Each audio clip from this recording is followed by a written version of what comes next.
Welcome, welcome everyone. It's time, baby. It is time. We are getting into the first match of the day. And as you can see here, these two players haven't played a whole hell of a lot. But the one single match they've played has resulted in the most unlikely event, which is to say, Serral with a 100% lose rate versus an opponent. I don't know that we've ever had that. I don't know that there's a single player, certainly not that I can think of off the top of my head. Granted, it is literally just one map. But that is pretty cool. I honestly didn't know this stat until like 10 minutes ago. But that's freaking cool. That's freaking cool. No two ways about it. We were a little bit rushed this morning. I went to the gym. And then went to a farmer's market. And suffice it to say, it was a little close on the timing. A little close on the timing. But, we're here now. We've made it. We're in time. Who is Jim? Jim did have a, you're right. At one point, I think he had a win rate versus Serral. Positive win rate. But I don't know if there's anyone that has ever had a 100% win rate. Welcome, Foam Hippo. If you use that link, download Opera, using that link, the money will go to directly supporting Maestros the game. So that's pretty cool. But let's get on into it. Without further ado, here we go. Spawning down in the bottom left. For Kirktown, it's Percival. And his opponent spawning up the top right. It is Basilisk Serral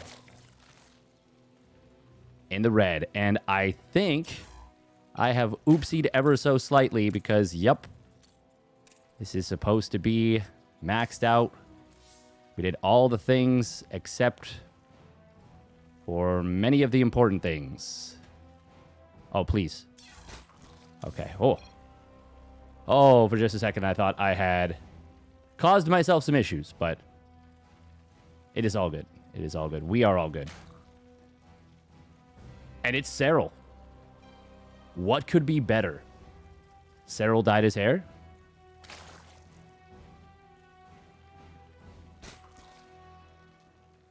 It does look light, doesn't it? It does look particularly light. All right. So after this game, we will restart SC2. Serral looking to play a little bit safe here with the Overlord movement. Wanting to see, hey, you got a proxy Rax? What's going on? Anything suspicious I should be aware of? Percival, he's been grinding recently. He has been working his booty off. And as you can see, if you're able to notice in the top left as I checked it, it's West server to start things off. So this is ping advantage to Percival. Percival's been very good with ghost usage. He's just generally been quite a good player. But I mean, it's Serral, right? What's he going to be able to do? Well, we'll see. Marine into Reactor here. Very interesting. I wonder if he wants to go for a very quick Overlord hunt. Now, one Marine is not going to cut it. He'd have to build a second set of Marines. Undoubtedly. And if he does that, he has to lift the barracks. But what he could do is lift the CC. Now, this would be hoping that his opponent is doing something. Now, when you see Serral trying to slip some Lings out onto the map, obviously a Reaper would be already arriving by now. So he knows that. Oh. Marines moving out. This is very weird, honestly. This feels like he's showing the Overlord. It really, really does feel that way. 5 Marines is such a weird amount. This feels Hellbat-ish. Serral doesn't have enough information. This definitely feels like bait. It definitely feels like a miniature bait. But Serral's not the kind of player to just YOLO in. Yeah, we've got a 6th Marine being produced. This has to be a Hellbat attack. It just has to be. If it's not, it would be so weird. Now, you can theoretically hope for a little something, something. One Ling, that's hardly a successful bait. That's honestly just good information for Serral. Now, seeing 5 Marines and seeing Hellions, I feel like this already gives a little bit of information. Yeah, there we go. Baneling Nest first. Serral sniffs something out. And he is right to be prepared. Now, Percival, interestingly, has not built an armory. He's getting a Liberator, but he's got 200 gas in the bank. This really feels like he has forgotten the armory, honestly. This feels like a Hellbat push that isn't... That's just missing that component. Now, you can go for just a Marine drop plus Hellion run by, and that can be very good. But then why all the gas is the thing. Oh, nice little pre-spread on the Lings. Very well done by Serral. He spots the medevac on the right side. He's going to be able to get in on top of this. Great zoning from Serral. This was honestly a pretty scary setup. Even Queen's now greeting this medevac at the 3rd. It's taking a lot of damage. God, this was exquisite from Serral so far. Hellion's still not feeling like there's a good angle for them. And all the while, Serral has not really missed a beat with his macro at all. Despite having to pull the Queens around, he's still got injects on every hatch. I mean, does anyone do it better? Does anyone do it better? Oh, even the Evo Chamber morph. 1, lowering the surface area. 2, saving that one drone. Serral has barely lost anything. Here comes the Liberator. Even an instantaneous pull right here. Now, this will force a lot of lost mining time. That is unpleasant. Oh, Serral is going to jump in on top of these Hellions at the front. 3 of them do go down. Liberator repositioning into the main. First drone falling, I believe. But it is going to be a few more as this gas is kind of compromised. Percival's on the verge of losing everything, though. Oh, that medevac is going to have to abandon the Marines. And I still think it will go down. I don't think there's a whole lot you can do to prevent that. 7 drones is actually pretty decent. Liberator on the tail end getting a couple here. Serral defended this so well initially, though, that I think this is still an outstanding position for him. Still a very good position. It's a lot of lost mining time. That's probably the biggest issue for him. And he does, of course, need to start at that +1 melee. There we go. Right on top of it. Even has decent creep spread. This was a nice little setup from Percival, honestly. Like, this was a great little play. And this would have crushed a lot of people. He actually might get away with the medevac now. Oh, wow. Serral looks like he's on an intercept. No, that's just a creep tumor. I was like, that Queen's going to have to make a pretty crazy... Oh, unless he cuts the corner. A little bit lucky there for Percival that the Serral wasn't right on top of it. Ling counterattack will get deflected. Little wall at the 3rd base is going to get slowed down. Serral does spot the first 2 real medevacs. Obviously, the other one's a real medevac too, but this is the first actual attempt at pressure following the initial stage. 75 drones for Serral. Hive already started up. He got a quick infestation pit. 5 gases. Lingbane is ready. Percival is a Baneling clicker, and you can see Serral showing a lot of respect right there. Pulls the Banelings back. Trying to kind of maybe bait Percival even. I mean, if the Marines click the Banelings as they move out of range, they will just derp a little bit, those Marines, that is. And that's going to be the goal, of course. Percival does need to go into his 2-2 right on schedule. There we go. Only missed a couple seconds there. Liberator was... Oh, no, that's a secondary Liberator. Oh, this is so annoying while there's a main push going on. That is going to kill the already wounded Queen in the natural. Percival kind of cooking here. Nice depot lift. The attack at the front is going to find a couple of queens. Banelings do find... Oh my god, the target fire right there. Banelings found the depot. Queens in the natural will try and clean up this Liberator. It does go down. But Serral's going to lose his fifth. Fifth or fourth? It was the fourth, but he's got another base getting set up here. Percival survives the counterattack without taking much damage. Honestly, this looks really good for Percival so far. Serral didn't start his 2-2 right away. This push is so far on creep, though. It is in a really good position. Serral morphing more Banelings. How many does he have right now? Only 8. He needs a few more, it seems like. Tanks try and target the Banes. They do. The Marines, that is, get into the medevacs. Great hot pickup. Both tanks do get taken down, but now the 5th base is once again under threat. Oh, Percival getting himself back into a good position here, but Banelings will connect. Oh, that's a huge connection on the Marines of Percival. He did take out the 5th base once again. Serral knocked back down to 4 bases once more. Percival with a hot pickup. He is really competing with Serral here properly in this game number 1. Out trading, keeping the creep, well, relatively back on the left side at the very least. Right side still is very far forward. Serral does have Hive Tech unlocked. He's adding on a couple of Vipers, the adrenal glands as well. Oh, that scan just nicked the edge of that one creep tumor. Percival now cleaning up all the creep on the right side. And Serral will definitely want to repair that. This is so much creep. Percival is in the lead right now. I think there's not even any denying it. He's got a 5th command center nearly done. 4th command center is finished morphing into a PF. Counterattack. Oh my god, he never rebuilt the wall though. This counterattack could be nasty, but there is an upgrade deficit for Serral's units. So they're not going to do amazingly well. Look at that, even target fire on a single Bane. Percival's freaking legit, man. Multi-prong going off. Serral starts up an Ultra Cavern, but he is under the gun right now. The creep was not able to be repaired on that right side. You can see the Queen forlorn. Off creep, 2-2 and adrenal glands will complete for Serral, but he needs to get something done in a hurry.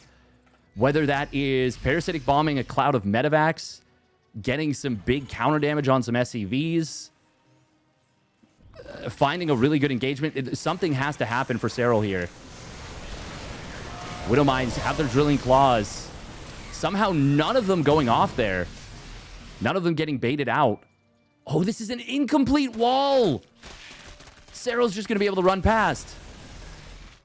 Oh, Percival, no. Everything was going so well. It's still going, honestly, pretty well. Widowmines do get taken out by these Banes. SCVs getting blasted by the Banes that were otherwise going to be for the wall. 18 SCVs go down, 3 drones on the other side, but this is huge value for Serral. He killed every depot in this wall. Percival is supply blocked to the end of the earth. He's building 1 siege tank right now, and that is a leftover from previous. Nice transfuse right there from Serral as he baits out one of the Widowmines. It does unburrow, gets away. Serral has bought... I talked about Serral needing to do something. That was... Honestly, the supply block is the biggest deal. It is a huge, huge, huge deal. A couple of Widowmines are ready to fire. 3-3 not quite completed for Percival. It's still a ways away for Serral. Lightning Cloud trying to keep the army pinned back. We do see that first parasitic bomb coming in. Nice split from Percival instantly. Remember that the ping advantage is obviously nice for Percival, but Serral is making it happen here. He's now found the space to secure a 5th base. But secure might be too strong of a word. 3-3 is going to complete for Percival now. Serral is about to... Well, not about to, but he's close to chitinous plating. And then 3-3 just a little bit after. There is a timing here for Percival, though, to take advantage of this upgrade advantage. Serral trying to split and force these mines to fire. That is a nice timing on this Spore Crawler here. About as good as it gets. Only 2 drones go down, and it does get cleaned up. Shift-clicked Liberators, just 1 or 2 even, in the late game is so annoying to deal with. Percival accidentally shooting his own mine. Doesn't kill it, though. There's the chitinous plating coming line. 3-3 is just moments away for Serral. Widow mine, first one does get baited out. Second one, only getting a couple of lings. Serral cancels his base in the middle. Good job to get the cash back, but of course that's still good for Percival. Double parabomb comes in. Ooh, no splitties from Percival. He is running back against this army. Oh, the triple kill! It's not quite a triple kill, but it is a double kill. That is massive for Serral. Now, all of a sudden, he has taken the reins right out of Percival's hands. Anabolic synthesis nearly done. He kills the 5th base, kills 2 full medevacs, finds a decent engagement on the bottom right. Holy moly, this is the closest someone not named Clement feels like has pushed Serral to the limit in terms of multitasking and execution. But Serral has survived.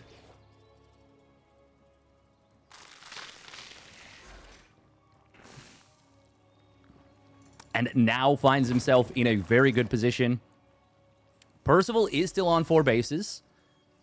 He's got another planet or another command center ready to move back into the middle. Oh, that's the second misclick on one of his own things in the last little bit. That's the thing about trying to play really, really fast, and maybe faster than you're comfortable with. Misclicks are going to happen. Oh, nice parasitic bomb here from Serral. It's going to help him clean up this Liberator. Only losing 1 drone. Would have otherwise been maybe 2 or 3. This is funny. Changeling sees that this is just an empty Liberator. Just a lonely Liberator pretending. If it wasn't for that run by on the 3rd, Percival may very well have run away with this game. Oh, Spore Crawler gets the kill just barely. Spores are so much stronger than they used to be. Obviously, the HP nerf was a big one. But the damage that they do is insane now. 20 damage per shot versus the 15 from before. Parasitic Bomb, nice split this time from Percival when he's not having to look in multiple locations. It's pretty good. Really nice job blinding clouding the planetary there. Percival is a player that will target fire his planetary on the Banes. And it may seem silly. First of all, he gets a tank too, so it's already a worthwhile blinding cloud. Second of all, it nullifies the ability to target fire the Banes until they're already on top of the planetary. At which point, there's no point, because they're still doing what their objective was. So anytime you think it's not worth it to blind and cloud a planetary, remember Serral. Now, to be fair, a lot of Terrans, most Terrans, the vast majority, and probably everyone people are going to face on the ladder, are not going to target fire a planetary. Nice job right here from Percival. Does get a kill on Serral's attempt at the top left base. We're finally going to see ghosts coming out for Percival. He was playing very, very aggressive, pure tempo style. But now, he will feel the need to back away. Really well done right there from Serral. He's so good at the hold position. Split away on the lings. As you can see right there, isolating 1 ling. There were enough units for Percival, and that did kind of buy time for more units to rotate in to ensure that this was fine. There was already a Liberator, a Siege Tank, but yeah, just giving enough time for more units is always a good thing. Ghost Cloak, +1 ship weapons, and Liberator range. He's actually getting a second fusion core. That is obviously a little misstep. A lot of changelings coming through, a lot of overseers. Are we going to see Abduct? No, it's going to be Parasitic Bomb on this one Liberator. Actually hitting a couple of medevacs as well. Snipe's not going to be anywhere near enough to prevent these units from getting on top of the planetary before it can complete. Good splitty here from Serral. He's got a decent amount of Ling, Bane, and 2 Ultras on the right side. Going to be able to clean up everything here. And even a nice transfuse there on the Overseer to make sure it gets back up to full HP. SCVs, yeah, Percival's starting to come apart a little bit. He has done such a good job. Competed with Serral. Absolutely. Even now, spots this Nidus Worm in the main. There were lings in it, so it would have been a big problem if it had gone off.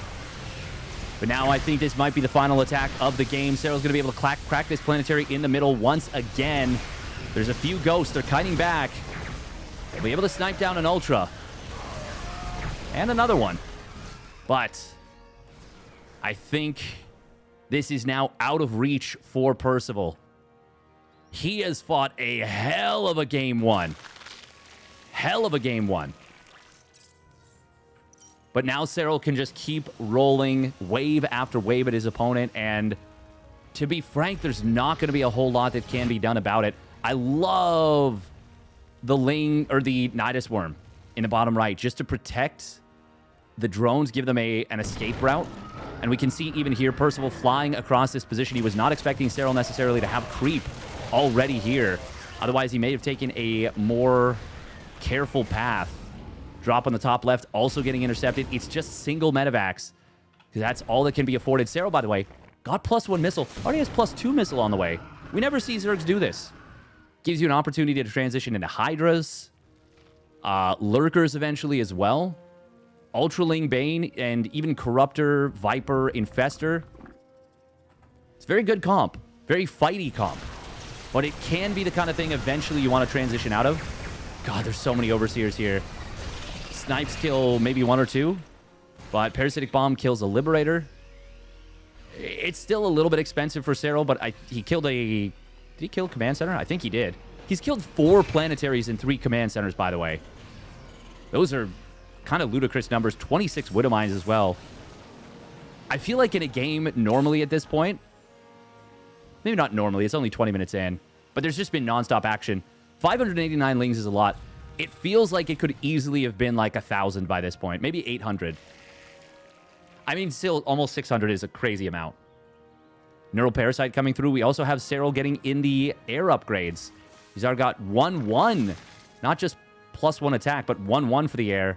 With +2 attack nearly done and +2 Carapace queued up behind it. Serral is slowly but surely completing the whole tech tree in case he needs to go into Broodlords or Corruptors or whatever. Even now, if the Terran gets up to a 150, even 160 supply army, that is the kind of army that can get very, very scary. No Parasitic Bomb coming in this time. Ultras and a few Banelings actually dying on the right side. We may see... No, that's too many Banes. Oh, it's not!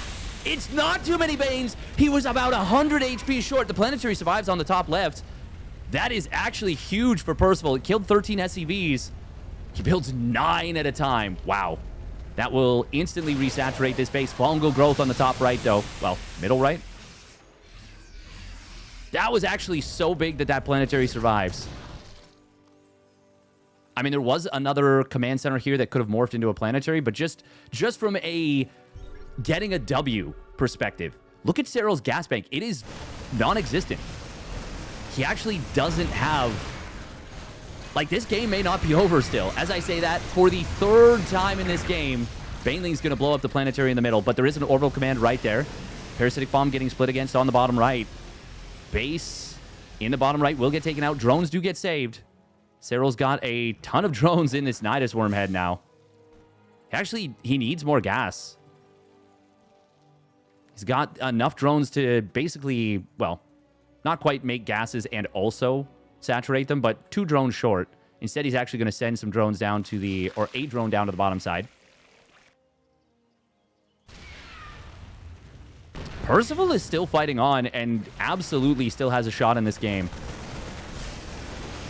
It's not easy. That's a nice little find for Serral. Finds a couple of these units, and I don't think there's enough for Percival to hold this bottom right base. He's going to try. He's got no choice. This base goes down. The game becomes almost impossible at this point. It will fall. Ghosts come back in. They're going to get at least a couple of units, but Serral was able to draw Percival away. Recognize the opening and gets the kill on the base. Oh my god, these ghosts have to be so careful. There's a fungal growth available. No, Percival! He could have gotten away still, but so many ghosts go down. Brutal. If he lands the EMP, if he just keeps running, that might have been... It might have still been doable. Maybe. Maybe. Now, though, I don't know. I don't know how you possibly do this. By the way, Changelings. Oh, he's F2ing. Changeling's body blocking this Marauder and actually helps Percival clean up this Nidus Worm. We are going to see another wave coming in for Serral. I really thought this game was over after that planetary in the middle went down, but ultimately it is still going to be too much. Percival fought with the heart of a lion, but it is Serral taking game number 1. God damn. Is the late game TVZ on the highest level always reactionary for the Terran? I would say that wasn't necessarily even a reactionary game. But you do kind of have to keep being in position. It depends how you play it. But eventually you're kind of going to want to chill and find... Like, you're going to want to chill and you're going to want to play defensively. The thing is, I feel like the best style... Hold that thought. I want to make sure that we're good to go for the next game. Okay, there we go. Whew. Ultimately, I do think that the best style is one where you're kind of... I call it Flex-a-Turtle is what I called it the first time Clem debuted it against Dark. It's where you're playing actually kind of the way Percival was in that previous game, but you're pulling back constantly behind your planetary, but you're behind your planetaries, behind your liberators, but you're playing very aggressively with Widowmine, Bio, Ghost, and you're really flipping the switch depending basically on every engagement. The Zerg does have to come in and break you eventually. Like, the Terran on 5 bases is very cost efficient. Not as much as they used to be before the Ghost got reworked and nerfed a little bit to be more delicate to Banes. But it used to be that if Terran got up to 5 bases, in many cases, it kind of felt like the game was over. Now, though, you do still need to keep securing bases as the Terran. Regardless, though, I do think once Terran has the setup, it is more so on the Zerg to go in and kind of break them. Now it feels like it's more like you've got to keep the Terran player from taking maybe a 6th. Or you have to do tech switches, or you have to create openings with either Nidus Worms, or whether that's a Nidus Worm in the main base with lurkers, Nidus Worm to draw the Terran out of position so you can blow up a planetary. Ultimately, it's a complex question, but the answer... Which means that the answer is also kind of complex. But regardless, if the Terran is always in position, while continuing to expand, while getting ghosts, while controlling the army very well, you could argue that in a sense, yes, it's kind of reactionary for the Terran. All right, that yapping aside, spawning down on the bottom left, it's Basilisk Serral with a phenomenal play, and he has opened up gas pool. Wow. We don't see this very often. Spawning up at the top right, he is going to scout it quickly. It is Kirktown's Percival in the blue, and he should go into the main upon seeing a hatchery not finished at the 2-minute mark. But he's not going to get to go into the main, not for free. One set of lings. Oh, I love this from Serral. He hides one set of lings. Reaper. Oh, he saw them for just a split second, but I don't know that he noticed. Does Serral show the respect? No, actually. And in this case, he's right. To be fair, that didn't feel like that was spotted. Oh, Percival is going to be able to get the block on the 3rd base. That's really, really nice for Percy here. He also killed one of the lings, which is also quite great. Now, Serral will get across the map and will be able to harass this unit if he wants, but he's actually going to wait. Very interestingly, he is not going to build more units here. Percival, oh, he wants that drone. He was able to get the Reaper on top of the gas and prevent the rebuild. Ling speed will complete, but there are 2 Marines. If he hadn't killed this one Ling,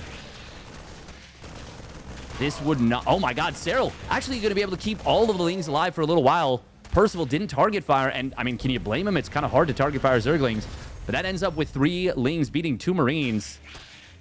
Oh, look at the micro on that one Ling. He gets an SCV. That is so sick from Serral. God, that's so sick. I already have the biggest grin on my face. You don't even know. God, I love watching Serral play. Now, he did get a little bit supply blocked here. As you can see, double extractor tricking at 44 to get up to 46. That does keep his larva at 0. And now his overlords pop. This was this a constructed, like, was this intentional? It actually feels like it was. It actually feels like it was potentially intentional. He does build 14 Lings, which is actually a lot. That makes it feel like he wants to either A, counterattack, or B, jump the first Hellions.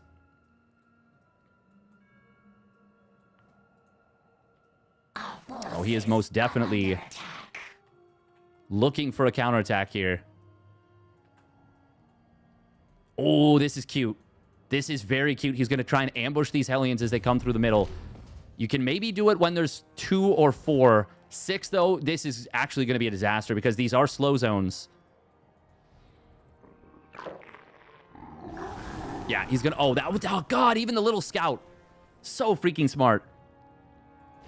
Saves him from what could have been a very unpleasant situation. Now he will still have enough Lings to contest the Hellions at the very least. Oh. Jump on top of the Hellions. Oh, that's so sick. He uses the high ground. Kills 4 Hellions right there. There is a Banshee in the main base. No Spore, but there also is no Cloak. It is Banshee into Raven. He did this... When did he do this? I saw him do this in a recent game. Or was it a different Terran? Who did this recently? Somebody did this recently.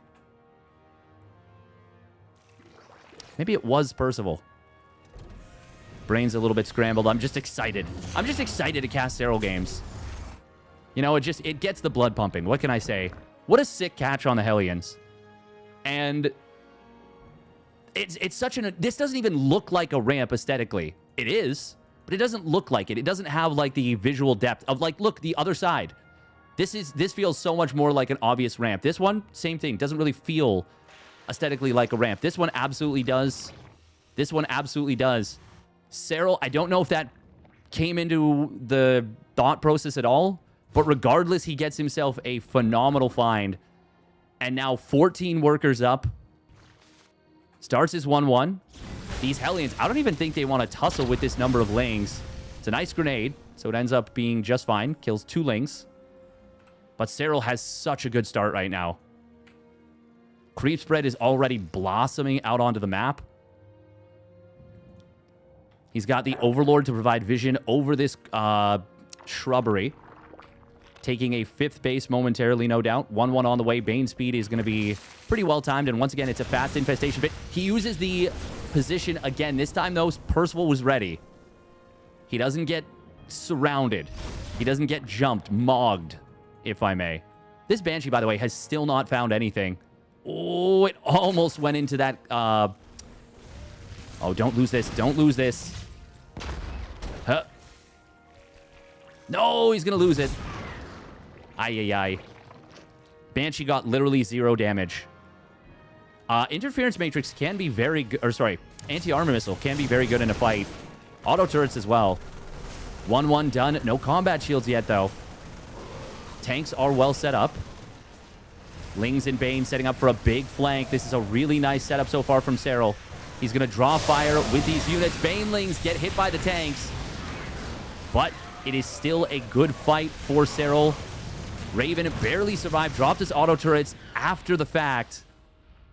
Oh, if he could snipe that Raven, that'd be amazing. But already such a good situation for Serral. He's going to disengage from this position in the middle. I think that's the right call. No reason to kind of stick around here. Since the Raven stays alive, the creep is still under some threat. But 1-1 going to complete for Serral in a moment. And once again, it is that very fast hive. Percival, 3 more barracks. He's already got the 4th CC. More than half done. Banelings. No! Percival was not paying attention. He gets caught in, well, on the bottom right. Very unfortunate. Very nice play from Serral to say, hey, are you paying attention? The answer is no. I'll say it again. I'm going to mog you. Grenade in the fight. Very cute. Didn't actually help that much, but nice job from Percival to have the presence of mind. Tank once again taking out Serral. Game number 1 was legitimately so good for Percival for so long. But game 2 has been pretty much all Serral. Resources lost is only not even 600. Less than 600 difference after quite a few trades. Percival is still playing aggressively. That is what he knows. That is his greatest strength. 2 drones. Where did they just go down? Is that the Raven? Please. Oh, okay. Oh my god, it's alive on 1 HP. Widowmine burrows up. It does have drilling claws. Please don't lose the Raven. I mean, at this point, if you're not going to send it back home to repair, it is going to fall at some point. Overlord speed done. Ultra Cavern on the way. 2-2 is going to complete. Oh, look at this. He puts it on the high ground. Love it. Wow, he actually does get another auto turret. Raven finally goes down. He gets 1 more drone. That was the most successful harass, was 2 auto turrets killing a total of 3 drones at 9.5 minutes in the game, basically. Like, way after killing drones can put you into a really great position. Viper's now also on the field for Serral. They both have abduct energy, double abduct, or single blinding cloud, or single parasitic bomb. It is going to be parasitic bomb coming in on this first group of medevacs on the top left. Just makes it uncomfortable for the Terran. Kind of puts them on a timer or forces them to repair the medevacs. It's very uncomfortable. Baneling's going to move forward after pushing this away. Widowmine actually friendly fires and takes out the medevac. Something I didn't even kind of really think about is that, yeah, if you get a big parasitic bomb, that's potentially friendly fire mines really turn against the medevacs. That's kind of sick. I don't know if that was Serral's intent with that fight, but it worked out very well for him. He did lose his bottom right base. That's fine. He still got the cancel. So even in the midst of this, even with 97 drones, and total map dominance, he's still doing all the little things right. Percival fires up his 3-3, but it's now, well, at least the armor is behind Serral. Serral going to repair this creep on the right side as just even the active tumors get taken out. Didn't even get pushed super far back.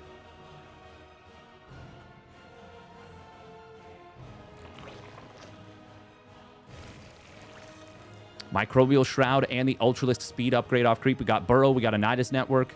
We've got the Vipers really recharged back to full. Liberators, oh, they're super clumped. Double Parabomb comes in. The funny thing about this is that if the Liberators don't have a target, they will auto-split. Medevacs, if they're healing something because they're on attack move, they will stay where they are. The Liberators actually auto-split if they're not sieged up, if they don't have anything to shoot. Percival is on 5 bases. He's got a Ghost Academy. He's building his first Ghosts. Does he have the Fusion Core? He's going to try and slow this game down. That's the only thing he can do, is try and slow this game down. This is Central Server, so this is much better ping for Serral than the previous game was. We've got 9 Overseers in production. Sanctuary 3. Oh, nice job canceling and even rebuilding the hatch here. A Duct comes in. There were Corruptors, and with the Parabomb, he's able to get that. Parabomb and Corruptors, I should say. And the Abduct, for that matter. All 3. Now we've got Neural Parasite. We've got the +1 armor started up for the air. Serral once again just ticking every box. Percival going to try and go heavier into the Liberators here. Base once again canceled. Oh, the medevacs actually abandoned this bio. That's a little unfortunate for Percival because that means the Banes are going to get some good connections. Percival probably wanted to trade it out for more Ghosts anyways, but I think a little bit more efficiently. He needs to be so efficient. Oh, well, that's not a bad find. He finds a Corruptor for free. But he's got to be careful. These medevacs are low on HP.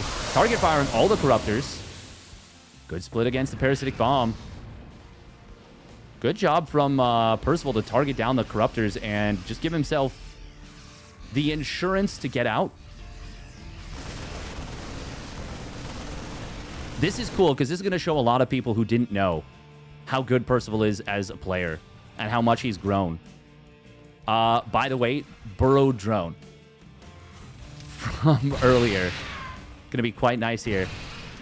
Changelings will get taken out mostly by the tank. He actually doesn't get all of them.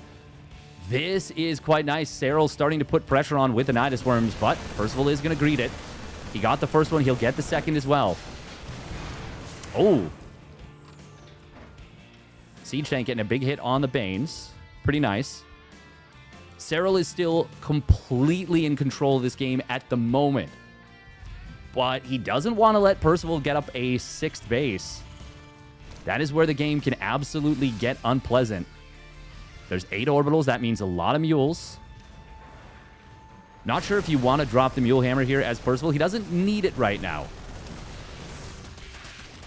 But of course, it does mean he gets to mine out this base faster. He might consider this a base that's quote-unquote in his territory. So maybe saving the wastage of mules for later. Hold that thought. We are going to see the Planetary Fortress getting instantly busted. And, well, maybe you consider it in your territory. But it is more difficult to get that. Oh, weird little EMP right there. Changelings will get cleaned up finally. They did give a lot of vision to Serral there. That was really expensive for Serral. That was really expensive, honestly. He can't continuously trade like that. How many bases is he on? He's got 1, 2, 3, 4, 5? No, this one got denied.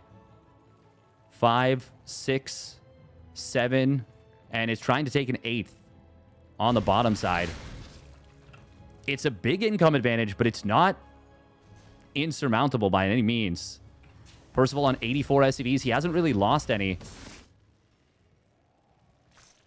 Let me put it this way. If this was Clem, I would actually say I prefer his position. We are going to see Blinding Cloud coming in. Able to hit the tank. Parasitic Bomb goes in on top of the medevacs as well, but a good split from Percival.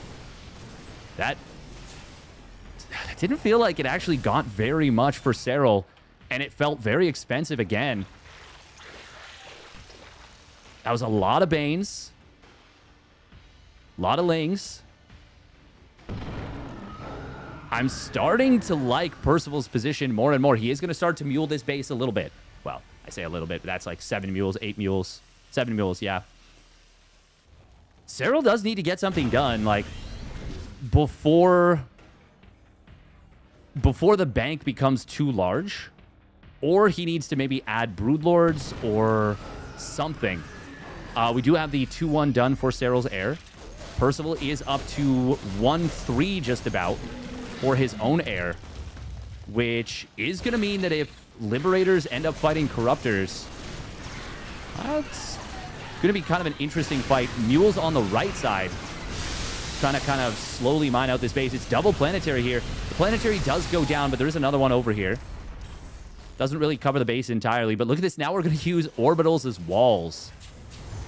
That is quite funny and absolutely does not shut the door. He's trying to build another command center, but I believe the creep is going to inherently block it.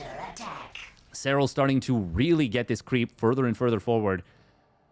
Wonder if he would want to take down the rocks here. They only have 400 HP. Oh, Percival with a cute little rock drop. Rock drop star. Do, do, do, do, do, do, do, do. +3 air weapons on the way for Serral. That's going to try and nullify +3 ship weapons. I don't know off the top of my head if the Corruptors gain more damage than 1 per attack. Versus Massive, they will. I don't think they do versus regular. There's some interesting scaling stuff. So, like, for example, Marauders. 0-0 Marauders versus 0-0, let's say, Ultras, are worse than 3-3 Marauders versus 3-3 Ultras. Even with chitinous plating. Because the Marauders upgrade scales better. So, for every +1 armor that the Ultra gains, the Marauder, I think, is gaining 2 damage per attack. Maybe even 3? But even if it's 2, even with the chitinous plating, you're still coming out 1 attack damage ahead. Which is small, but that's just an example, an illustrative example. An Ultra is weird because it's got the chitinous plating. Now, Marines, they only do 1 damage, gain 1 damage per attack against anything. Oh, Ling in the main does let a Nidus Worm get up. There's nothing actually to contest this. Meanwhile, big attack at the front. Percival's not super in position. Good Blinding Cloud hits the Planetary and a Siege Tank once again. That is going to allow Serral to break through. Oh, denying +2 ship weapons would have been huge. But it is going to complete. +2 missile also completing for Serral. And his +3 flyer attacks is going to come on through. Burrowed Lings can be a nuisance. Burrowed 1 Ling does not want to show and force a scan. So he's actually... Oh, Percival's on top of it. Good job. Good job. Percival knew. He's like, you're going to burrow a Ling. You're too good to not burrow a Ling here. Ooh, a couple of medvacs do get taken down. Percival has secured now a 7th base. Oh, this pocket position. God, this is really tough to keep Terran from securing new bases on this map. Mulehammer is big, and Percival's bank is growing immense. Serral trying to mine from this bottom side base. He didn't have the Nidus Worm here, but it is being added on now. I think I prefer Percival's position unless Serral can destroy this base. And he does draw a lot of Percival's army away, so he will be able to take it out. Going to get a couple of siege units as well that were kind of left behind. Siege Tank, Microbial Shroud making its first appearance. Maybe first appearance? I'm not sure. I could have missed one from before. Oh no, the Baneling Morph. Oh, that's a little oopsie. Ghosts do have to be careful. They're very clumped up here. Where are the Infestors? He's got 1 Infestor. It's got a Fungal. He's going to use it on the bio, which is, honestly, with that bio as juicy as it was, I kind of like it. Good amount of the bio does escape. Nuke being added in by Percival. The mineral bank for Serral is much better, but the gas bank is almost identical, and it is a little bit better for Percival. Serral still has gases he hasn't even taken yet. Multiple of them, in fact. He's got 4 gases that he hasn't taken yet, and if he can secure this base on the right side, that would be another position where he could potentially add on more gas. We're now at the stage of the game where we have to start considering the gas losses. Hold that thought. Attack coming in on the right side. Once again, Serral doing a really good job of finding Percival out of position. And it's allowing him, despite some really good SimCity, to still find decent trades. 9,000 resources lost difference. Getting close to 10,000 is a lot, but it's not crazy. Base on the top left does get saved. This is just nice for Serral to be able to continue to mine here.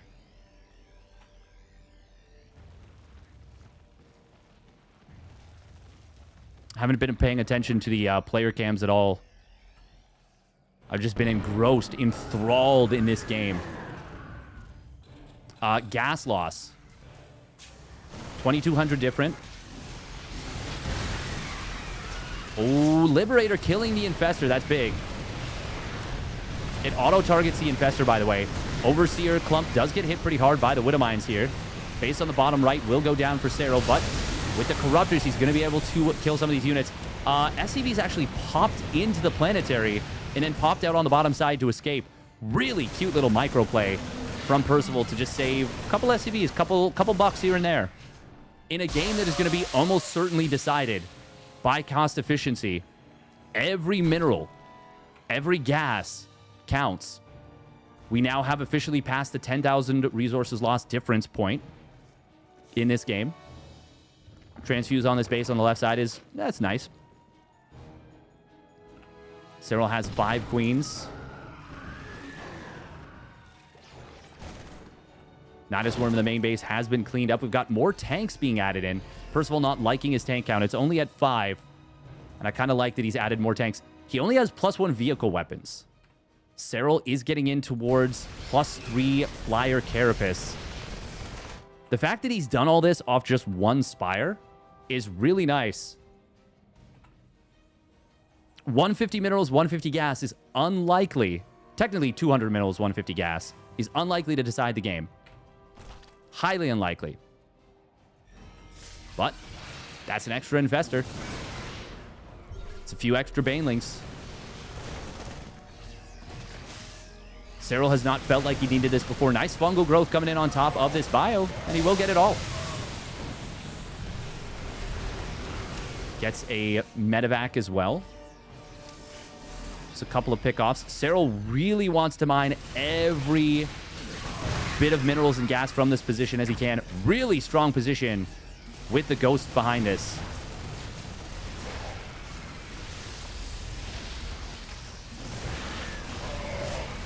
Oh, nice target fire on the one infestor. Gets the kill on that. Good job by Percival. Snipes down on Ultra from the back as well. The ghosts are so protected behind this corner. Serral, once again, is just trying to... So every mineral and gas packet that he mines from this base is a mineral and gas that Percival can't have. Ghosts have got to be so careful. There is an infestor, but the EMP is good. There's no bio besides the ghosts themselves that are protecting this. It's a couple tanks. It's a couple Widow Mines. It's a couple Liberators. Actually, are there even any Liberators here? On the bottom side... Ultra does get taken out, but Serral is starting to mine this contested base. Percival has not been muling this base here. The fact that Serral... Oh! The fact that Serral has been able to keep this base alive for as long as he has is really, really nice. 3-3 has completed for the Vikings, so they're actually doing very well. Percival wisely realizing, I don't need to snipe that Corruptor. It's just going to lose the fight.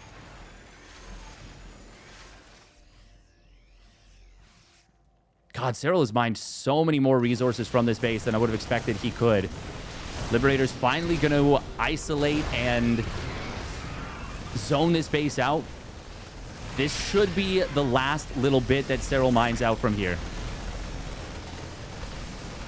There's still about 860 or 70 gas and a few minerals, but Serral really squeezed every ounce of efficiency that he could, every ounce of the minerals and gas. Even if you lose units equivalent to the amount you're mining, it's worth it because you're denying those resources to your opponent.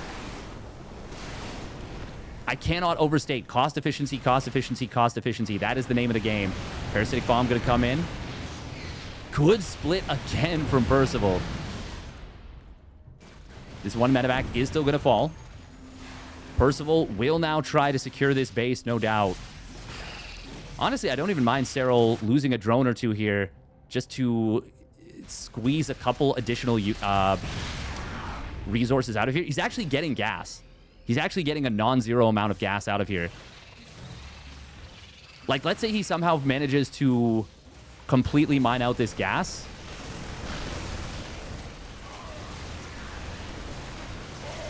I mean, that's really nice. Corruptors, even without Parasitic Bomb, with their own 3-3, they are going to do well here. Oh, got to be careful about clumping them, though. The Liberators are 3-3 as well. Every upgrade has been researched in the game except vehicle weapons, which is really interesting because now Broodlords are actually going to be way stronger against Thors than they ever should be, because the Thors are just going to be kind of hitting like wet noodles. Tank will take out this hatchery.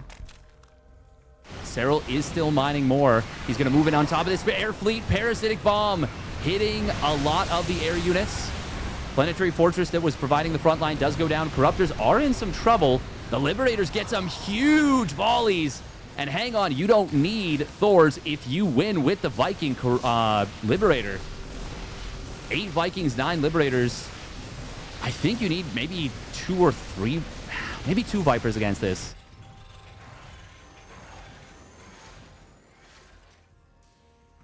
This is so funny. The changing of the guard coming in. Honestly, I think it would be worth it to put like 20 drones on this gas just to keep the mining coming. Serral is going to be starting to mine out of his bases very soon. He has finally taken these gases on his safety bases. Do we have a moment to kind of take stock of what is left here?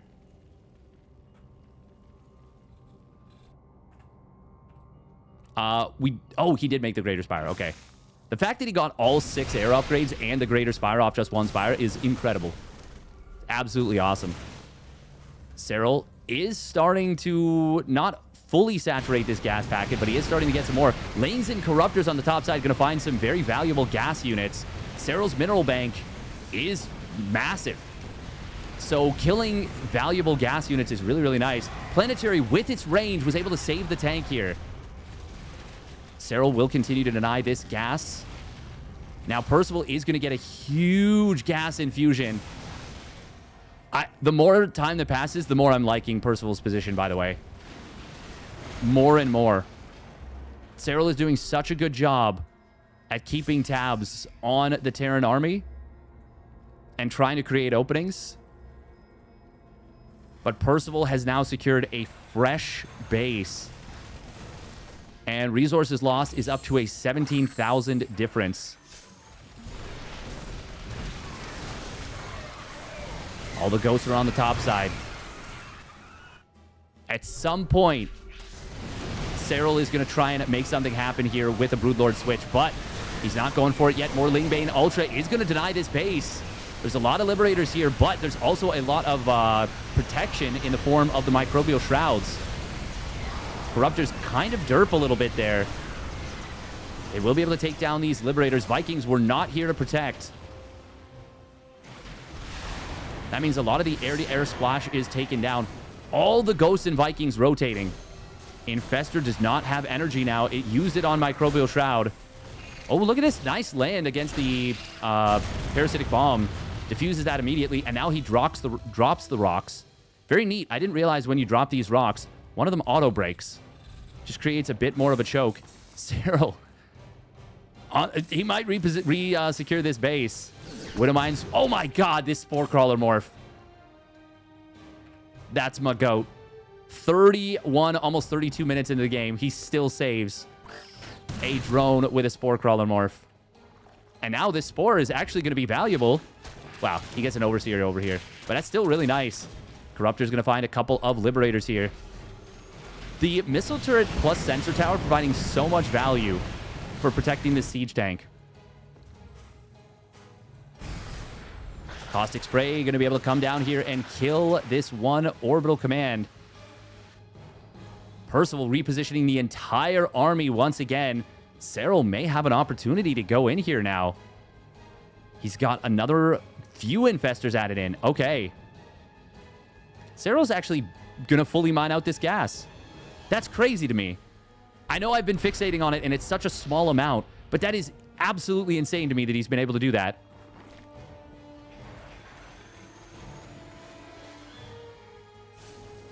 Well, actually, he might not.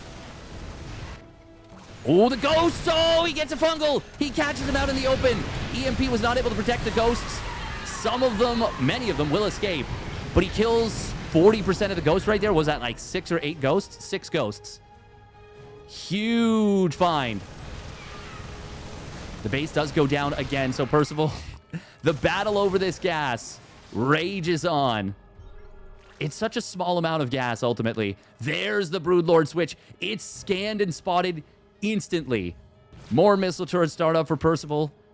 He can't really make Thors, but it seems like he doesn't want to. They can be neural parasite bait. God, even the creep here. 18,000 resources lost advantage. But Serral has mined a hell of a lot more in the total of this game. This doesn't even show the whole picture. Oh, what is that? A couple of units in the middle.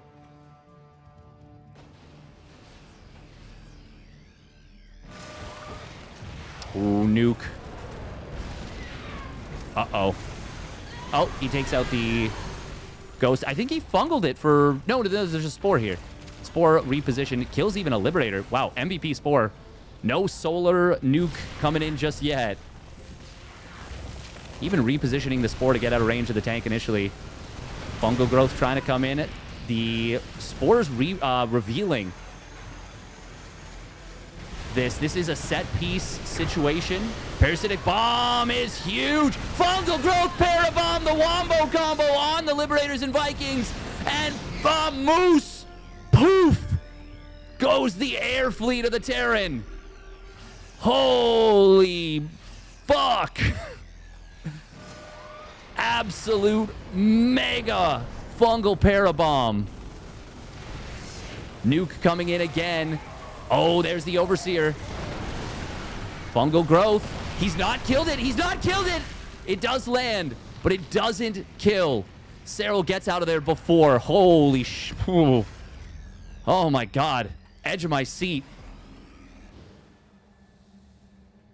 Tanks trying to secure this base once again. We're down to 90 gas, by the way, on this gas geyser. Percival repairing things up. He's starting to round out of minerals. He actually needs minerals so bad. Abduct on a single Liberator. Serral, the late game spellcasting is so good. EMP not able to prevent that fungal. Loses a ghost. Does Percival. He's got 8 ghosts. He's rebuilding 4 at a time. 170 army supply for Serral here. Abducts in a Liberator.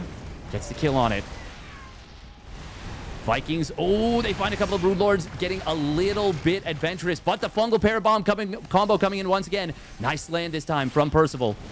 Abducts finds another Viking. God, the spellcaster control from Serral is legit insane. Percival down to just 400, 500 minerals. And I don't think he's got any more minerals to mine. Another Fungal Growth coming in on top of the Vikings. No Parasitic Bomb this time, though. Vipers being... They're going for the mass suckening. Slurping up some energy. Oh, the Infestors have got to be careful. Oh my God, the Vikings. Be careful, Fungal! Parabomb combo again! It is a split away with the Parabomb, but this is huge. Another Fungal Growth. This might be it. So many Vikings gonna fall for Percival. Serral. No one does it better. No one.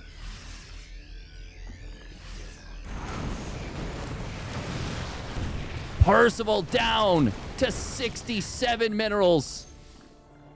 6-7. I literally didn't do that on purpose. That's so funny. He's got maybe a couple hundred minerals to mine. Serral gonna be moving forward in on this base. Vikings trying to kite back. Serral just pulls back with his Corruptors. He doesn't want to get away too far away from the Spellcasters. My God, the execution from Serral. Look, current APM, 900 for a moment. I know, yes, there may be some spam involved, but my goodness, both players' banks are depleted. If Percival didn't run out of minerals, oh my God, he's starting to try and steal minerals. That is actually so smart and so cool. But we can't afford missile turrets right now. Oh, snipe coming in, but a Parasitic Bomb. Fungal Growth connects on top of the Viking as it lands, does successfully cleanse the Parasitic Bomb, but as he lifts back up into the air, he's not able to get away. 4 more Broodlords in production. The fact that Percival had the presence of mind to steal money is so sick. But it's not enough. Serral's bank down to just 600 minerals as well. Even now, if Percival found a miracle fight, got a big nuke, it could be enough. But it needs to be a miracle fight. Another fungal growth coming in on top of the Vikings. The Liberators are not able to do their job of keeping the Infestors back. Percival has played this game and this series out very, very well and has given Serral so many troubles. But there's the fungal parabomb combo again. The Vikings will be melted. They're forced to land. They go down anyways. Serral has done it. Percival battling so freaking hard. 39 minutes. But Serral is inevitable. GG. Oh my God, what a game. What a game. Steadfast needs a cigarette after that one. I think we all do. I think we all do. Oh my God. Thank you very much. A dog wearing shades for the 100 biddies. I do apologize if we got some ads during that game. I didn't have a time to run a lot of pre-rolls there. Oh my God, the fungal parabomb combos at the end. I honestly think if Percival wasn't so aggressive about trying to push through the choke, if he just sits back and makes Serral come to him, uses the choke for his purposes. Oh, I don't know. That might have gone in the favor of Percival, but Serral was ludicrously patient. I legitimately have goosebumps. Like, I have goosebumps. I don't know what else to say. That was insane. An absolutely ludicrous display of the greatest player of all time. Like, that's... Oh, did he forget Adrenal? Oh my God, I didn't even notice. That's so funny. Oh. Thank you, Sparkle Boys. Appreciate that.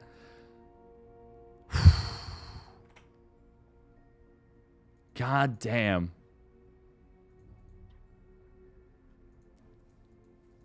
That was so sick. And you can see why I've been excited about Percival as a player for a while there. Like, that was... There is one other player in the world, I feel like. No, there's two other players in the world right now that can push Serral to the brink like that. And they are Maru and they are Clem. And that's it. And you know who just added themselves to the list? Percival. Maru, Clem, and Percival. 3 players that can make Serral sweat in ZVT like that.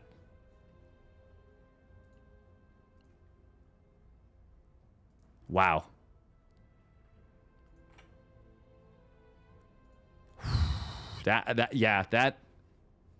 I'm just blown away. Even now. Just blown away.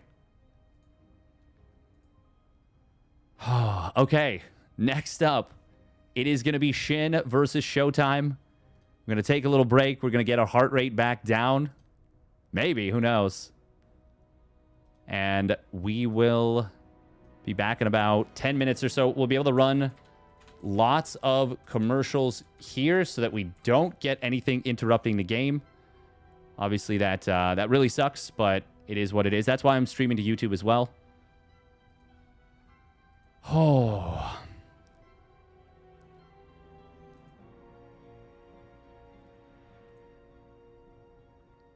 God damn, that was really impressive. Both players. Top marks. All right, we'll be right back. 10 minutes or so.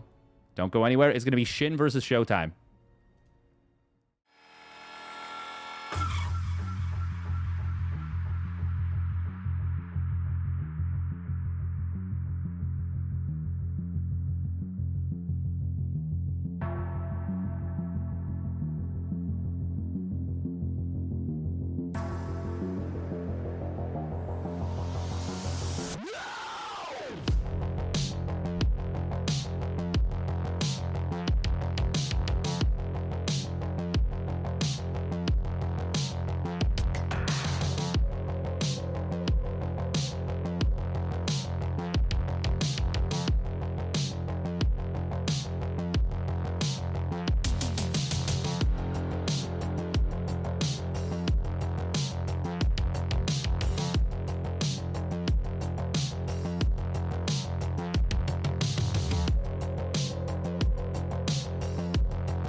All right, we're back.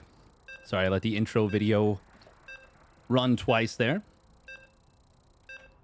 But that is all good. Still have Serral game today? We sure do. We sure do. Not at least 3 more. Minimum of 3 more. But for now, it is time to switch into ShoWTimE versus SHIN. I wanted to kind of talk about this a little bit. They're head-to-head, very close. Does favor SHIN. Tiny margin in head-to-head matches. Or sorry, maps. A little bit bigger in matches. ShoWTimE, though, has been, has not lost a map in their last 2, battles. Which is pretty cool. SHIN winning 3 before that, but closely contested. ShoWTimE winning a couple of very close ones before that. Actually, that's interesting. Not including the last 2. Like 7 or 8, 9 matches in a row went to ace match. I want to talk about this match, though. EWC World Cup qualifier. That was SHIN with the sickest victory in an incredibly close game. Oh, ShoWTimE having a little issue, seems like. Game paused. His webcam is still live, but he's getting some lag, so... We'll see. Hopefully, everything is all good. Oh. Lagging out again for a moment.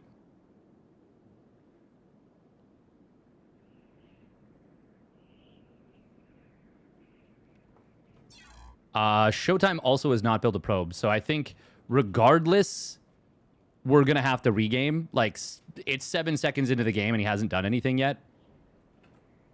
Oh, and now his webcam's gone. Yeah, yeah,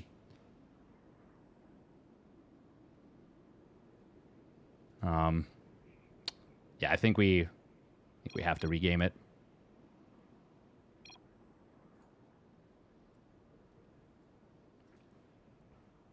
All referees have disconnected. Oh, interesting. Oh, wow, that's funny. It showed a lag screen for ShoWTimE even at the end after he left.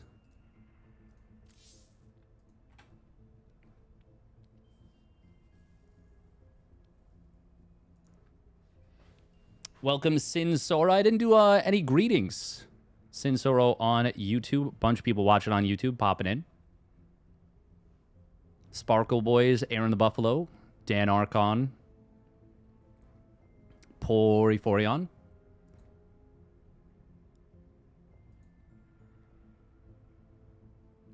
Potato Wizard.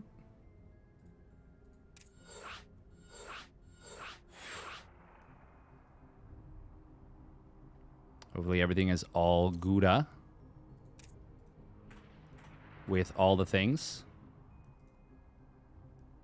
White Rabbit is the map.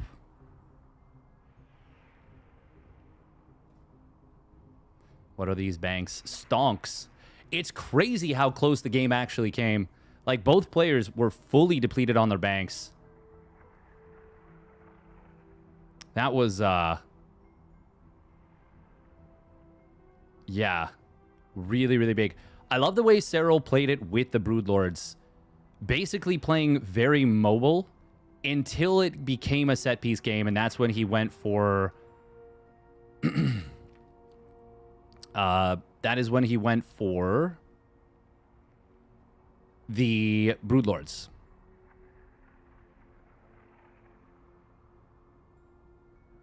Yeah.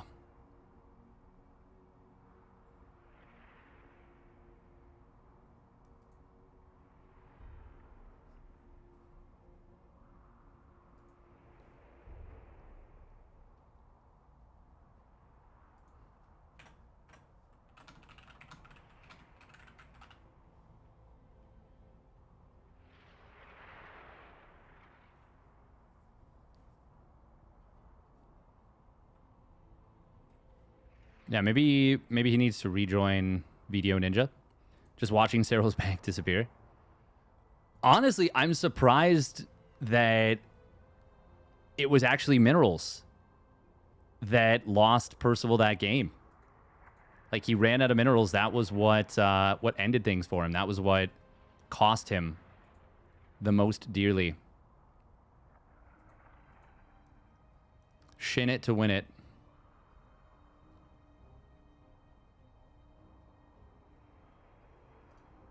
All right, yeah, let's look at some of their matches because they've played some big matches. DreamHack Dallas group stage bracket A. I don't remember this one super well, but it looks like Shin did knock out ShoWTimE in that one.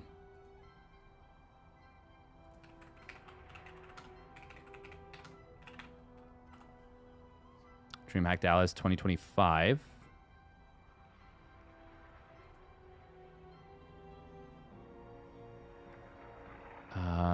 That's so funny. I searched DreamHack Dallas 2025 and it doesn't come up, but it comes up with Ultra Love because that's where it was played. Oh, I ended up doing remote casting for this one. Okay, I remember.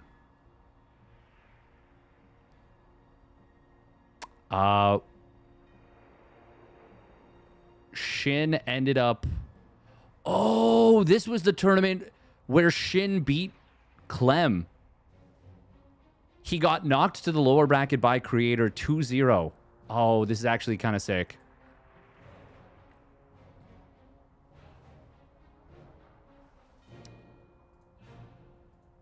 Okay. We're going to do this real quick. We're going to use the clipboard.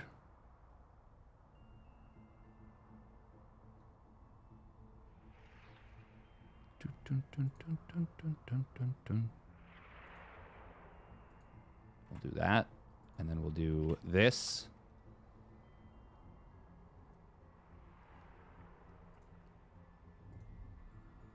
Because this is going to take us a little bit of time.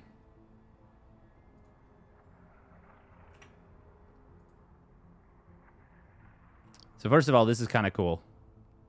Huge. Oh, man, I miss these kind of tournaments. The huge open brackets where everyone can play. Zerg girl right under Rogue. I remember Mana cannon rushed Rogue. That was super freaking cool. But this one, Shin got knocked to loser bracket by Creator because it was double limb brackets to make it into the playoffs. Then he beat Imp King. Did drop a map too, but beat Hanmano. 2-0'd Cure, 2-1'd Creator. And then ShoWTimE, who had made it straight into the qualifying match, got knocked down by Maru and then lost 2-3 in back and forth games.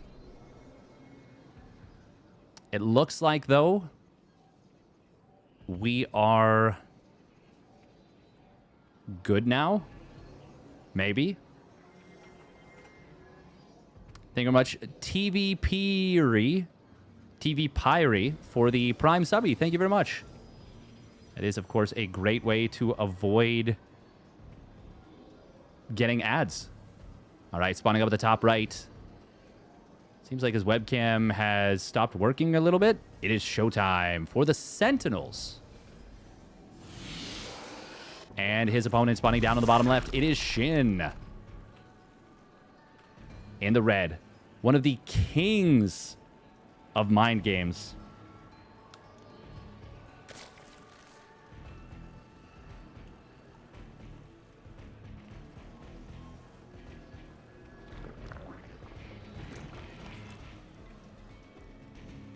Shin does go for an Extractor Trick 15 hatch. Not messing around. He doesn't want to get blocked.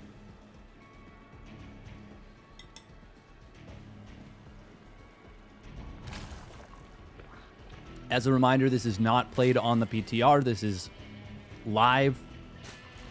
The live version of the game, and this is also live. The broadcast.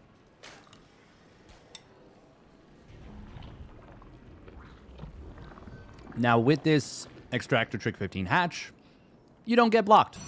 And ShoWTimE did send a very early probe across the map, so this worked out very well for Shin here.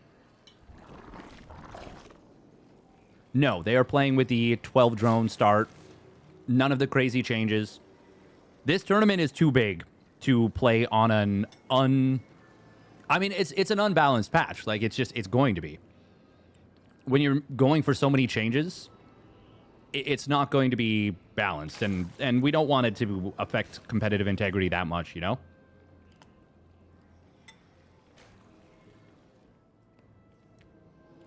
That's what the PTR is for anyways.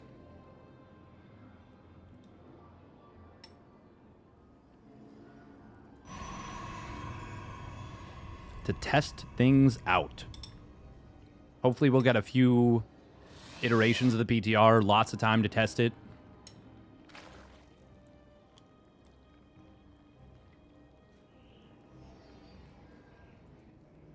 On PTR, Percival's Ghosts win that game versus Serral.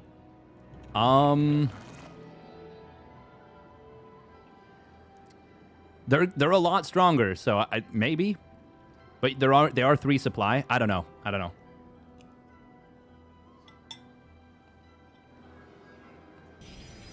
Yeah, there'll be a ton of tournaments on PTR as it goes. Exactly.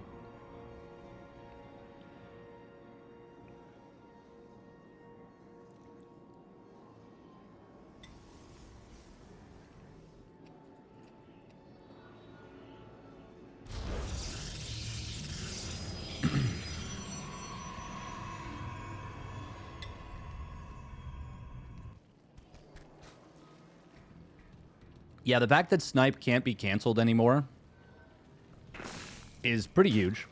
They also do crazy, crazy good damage just as a combat unit.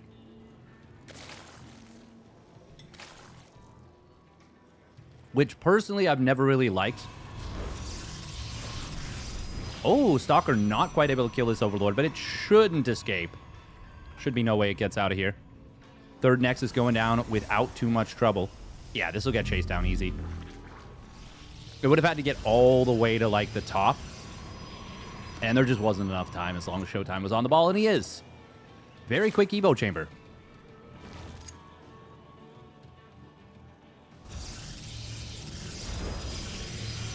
But not insanely fast.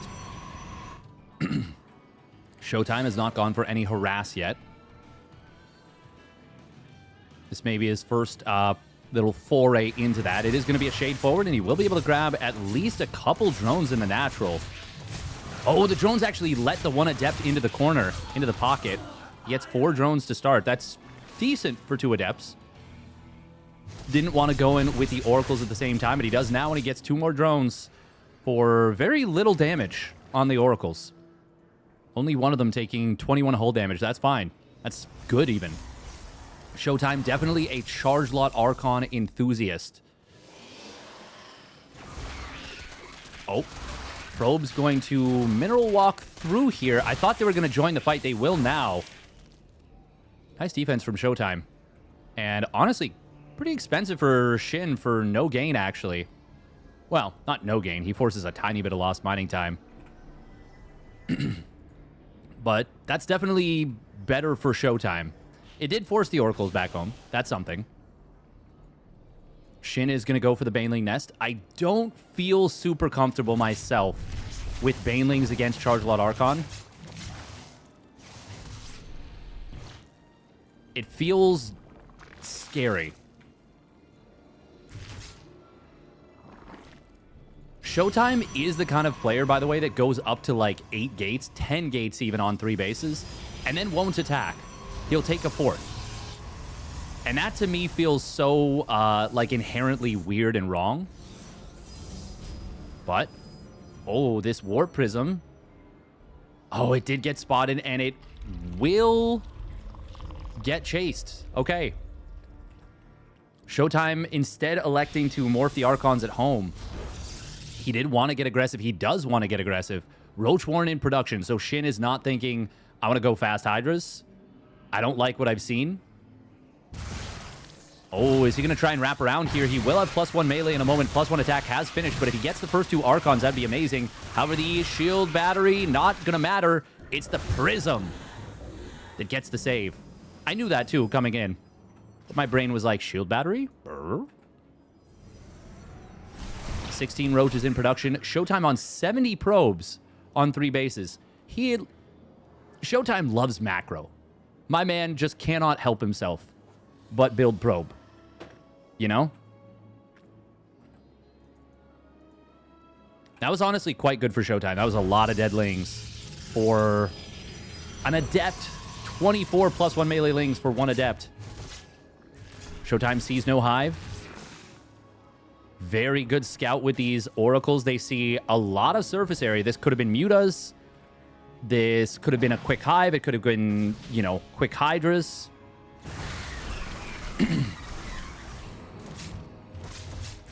The thing is, just almost by reputation, just knowing that your opponent is likely to play the way ShoWTimE does, with the potential to attack at any moment, forces the Zerg to respond in certain ways. Now, I will say SHIN did not need to take the fight there, and he didn't end up needing the 16 roaches, actually 19 roaches that he built.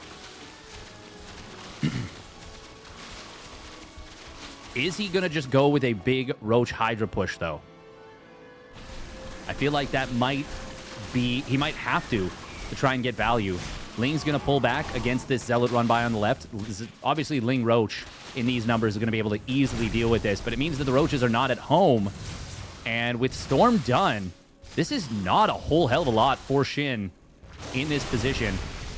Hydras don't have speed yet, but ShoWTimE kind of got jumped with his army set up in a slow funnel. And even though it wasn't actually that bad for him, doesn't decide to want to continue pushing. Stasis Trap added on here. +2 weapons was made very early for ShoWTimE. Completes now. I say very early, but he just didn't skip it. Normally timed in a macro game.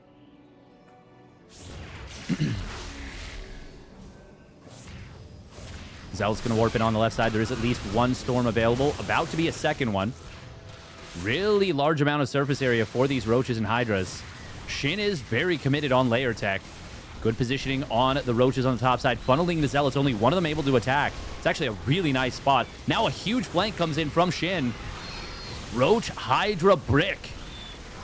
I love the brick toss coming in from SHIN here. And it is actually very nice. The roaches on the top side kill a High Templar. They are not able to find that many units, not many probes. But they really kind of kept ShoWTimE from cleaning this up as nicely and as crisply as he wanted to. There's still a decent amount of storm energy. But SHIN has an opportunity. He's going to split off a couple units into the natural. Love this. Love, love, love this. Zealot drop warp in on the other side. Just a drop, I think.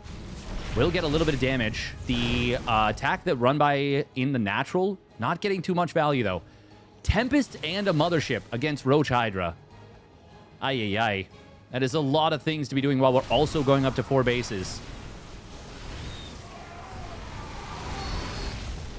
He does have a lot of Immortals, though. A lot of Immortals at this point. Storm energy is still decent. That's a really good storm, even though it's on Roaches. That's an even better one on the Roach Hydra on the left. SHIN getting kind of cooked here. Oracle's now contributing to the fight, and yeah, SHIN's army gets absolutely destroyed. And ShoWTimE makes it look pretty easy in game number 1.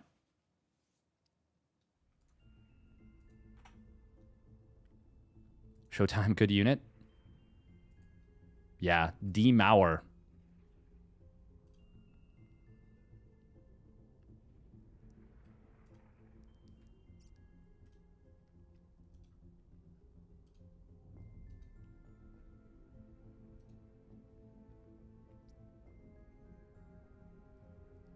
ShoWTimE could pull their lifetime map record to even with a victory here. Storm isn't too bad, huh? No, it's pretty damn good. It's just it doesn't kill everything on its own, but as a supplemental damage dealer, it's very strong. Thank you, John Mellon on YouTube. Appreciate it. I was at the gym this morning. Just a short gym sesh. Did a little... I was only there for like 45 minutes or something. Did a little sprint to warm myself up. Then I did, what did I do? I did glute press. It's like push it on the track. And then just hip abductors and hip adductors.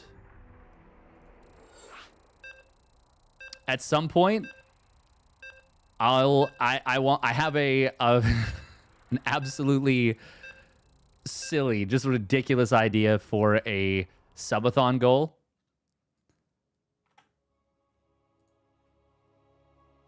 I feel so ridiculous even saying it. But I think I can crush a watermelon with my thighs. I think I can do it. I looked it up, what the amount of pressure needed to do it is. And I'm able to lift that much at the gym. Or close enough that makes no difference. I max out the rack, so I can't put more weight on it.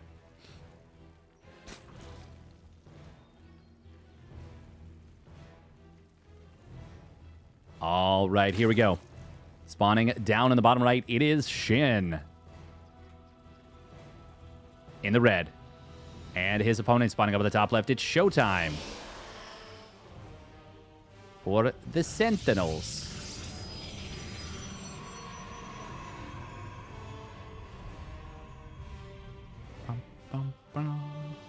We are here on Missing You Today. This time, ShoWTimE will get the hatch block. For the block on the hatch.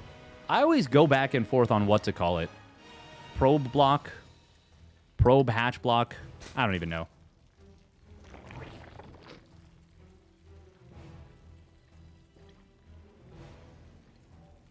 Reminder that the winner of this one will face off against Serral in the winner's match. That will be coming up after this series. ShoWTimE looking very sharp in game number 1. Microprobial block. Microbial block.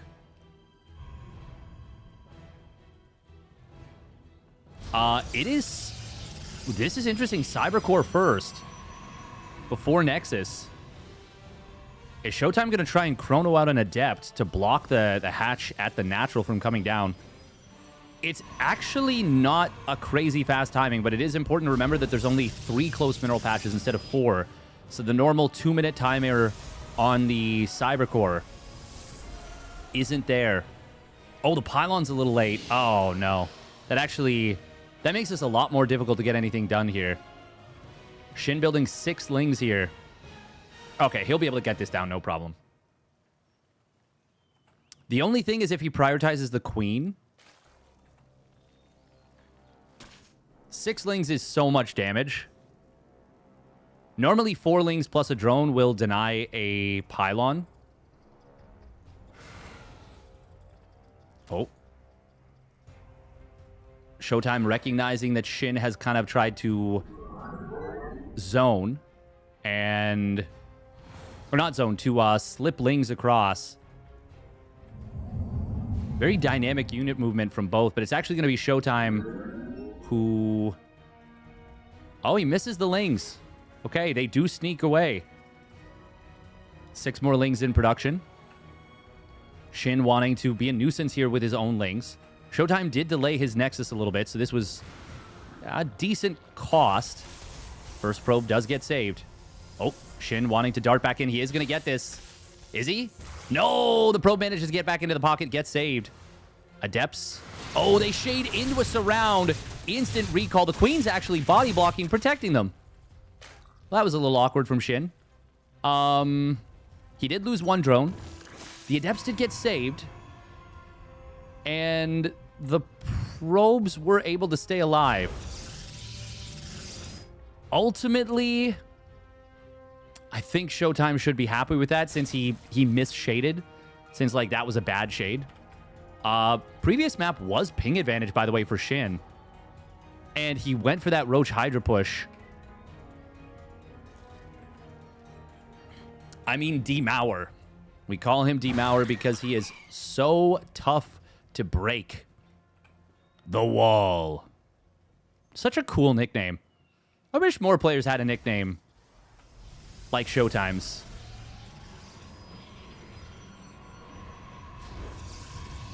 Third Nexus is quite late.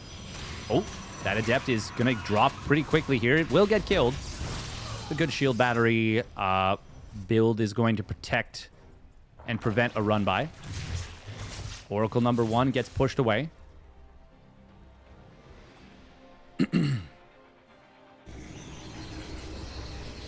SHIN is very good at the little openings, finding little openings with Zerglings. Very good at kind of punishing little off timings where the Protoss might be vulnerable. Nice little warp in there. Oracle not being sent back to the third. I actually dislike this a lot from ShoWTimE. I feel like this was a misread. First of all, the Adepts were not actually in the best position. SHIN is going to be able to get a pylon, and that actually does supply block ShoWTimE. A lot of dead lings for this, no doubt. Pardon me, I did sneeze. But a supply block is really unpleasant before your probe count is up to where you want it to be. And losing the pylon does mean that this is a still somewhat exposed base. SHIN should be pretty happy with the trade. Oh, Stalker repositions itself back just a little bit. I'm not a fan of this wall, by the way. It is vulnerable to lings. Like, the Stalker's thick, so it's harder to get through. Baneling that started up as well. If the game goes late, that is ShoWTimE's biggest strength. If ShoWTimE is the wall, does that mean Hero is the sieve? Maybe. He is definitely flowing like water. And sometimes water flows the wrong way, you know? Sometimes water flows into his base as lings flood into it and kill 25 probes. It feels like rarely, though, even though so often units get through Hero's wall, it feels like they're not often actually finding game-winning damage. Feels like either A, Hero's already ready for a big attack and is going for it, focused on it entirely, or B, something else. Hold that thought. We do have +1 melee about to complete. It's not done yet in time to help tear down the Archons. He does get one of them very low. If +1 melee had been done just a little bit faster, he would have killed that Archon before it could finish morphing. Instead, there is a very good chance of a cancel on this gold base now. 11 Hydras trying to start up. I don't think he actually can. I don't think he has a hope of keeping this gold base alive. SHIN's on 71 drones, which is decent. Lings with their +1 melee going to try and find an opening on the other side. Even if Zealots hadn't warped in there, I think it would have been too much. But with Zealots warping in, it is absolutely a straightforward defense. Cybercore going to get targeted. Gateway as well. But it's the shield battery that heals up the Cyber. Oracle's just trying to figure out what the play is for SHIN. And it is going to be Hydraling Bane. No Baneling speed just yet, but he gets a kill on an Oracle. That was the high energy one. Oh, that's painful. That is really, really painful. Now, ShoWTimE did drop the Revelation. +1 missile on the way. There's the Bane speed. It is in time.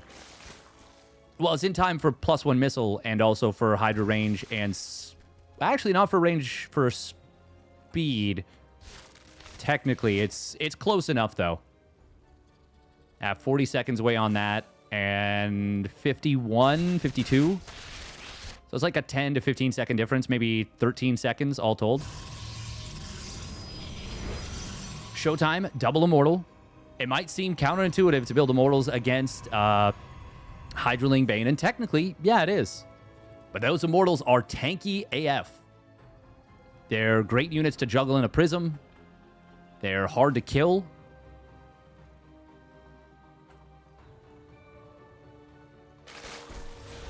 And they can oftentimes end up being used as bait to try and draw the Zerg in.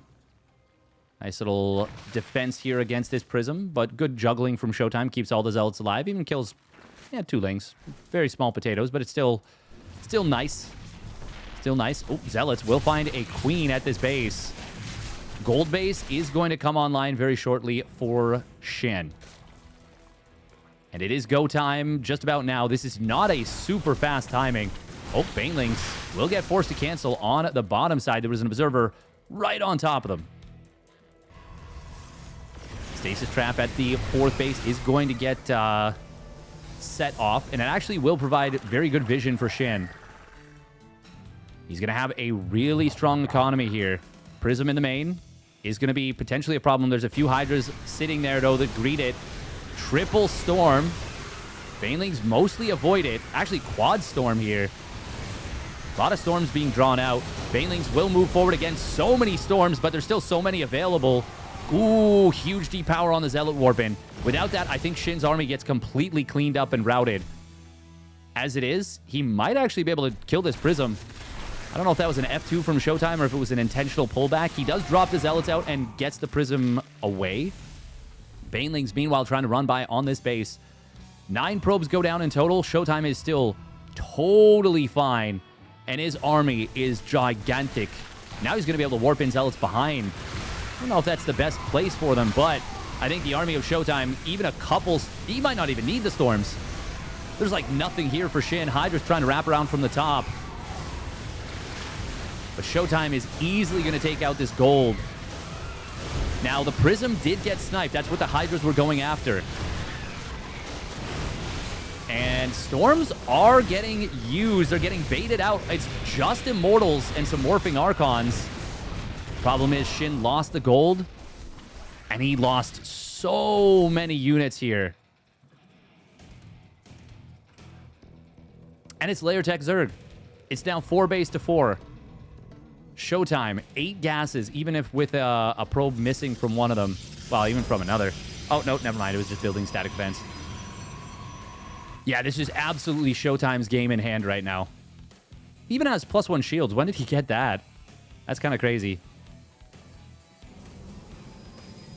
More High Templar warping in.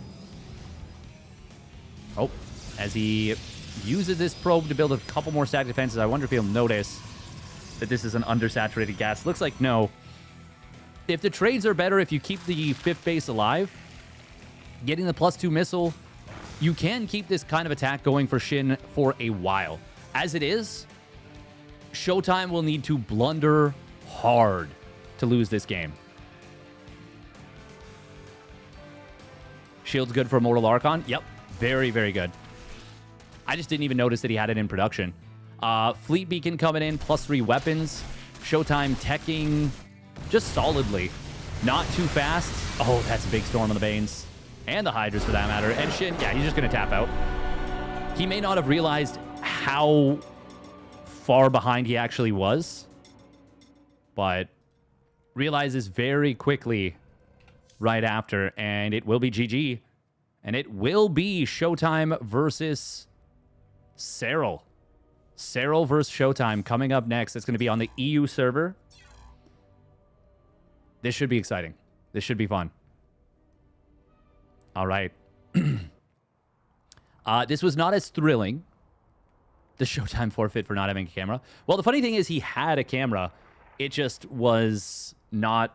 it was causing big issues with his internet. For some reason, Video Ninja does cause issues some way. Sometimes. Is there a way to add subs to live videos? Because sometimes I watch the videos without sound, and most of the time you're live. You can put subs on. I've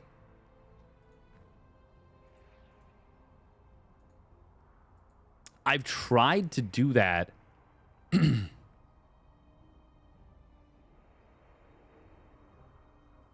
I can try and switch it on.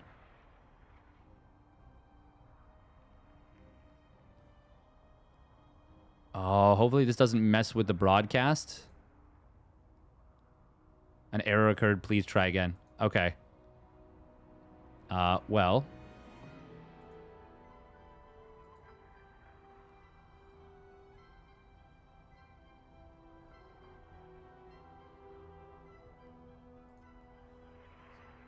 Yeah, no, it's not going to do it. All right. We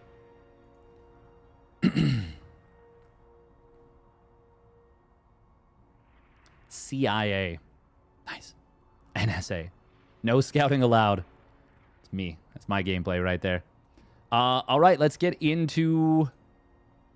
Oh, we're going to go to a little break screen. It will be Serral versus ShoWTimE in the winners match. And yeah, we'll be right back. Got to run a few minutes of ads. We'll get them out of the way.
All right, we are back.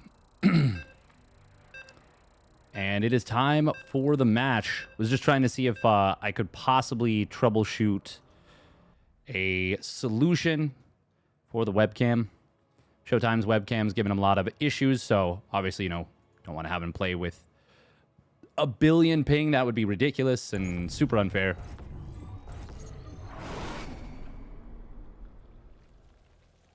So for the memes, let's do this.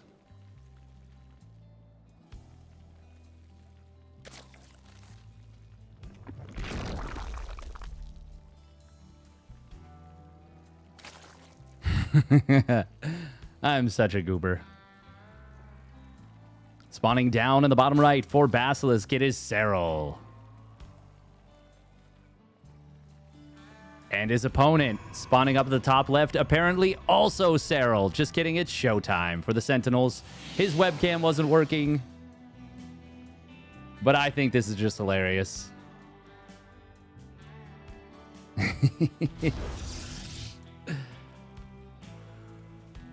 ShoWTimE was Serral all along? My god, it makes perfect sense. Defensive master.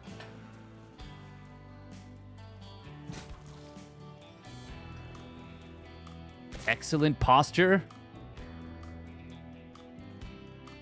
European accent. That's about all I've got.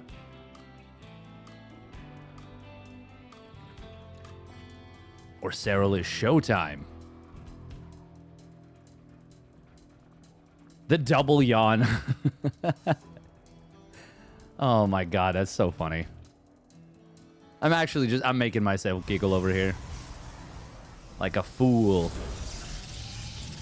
Like a fool. ShoWTimE kind of destroyed SHIN in the previous game. Had to correct this. It is a best of 5, not a best of 3.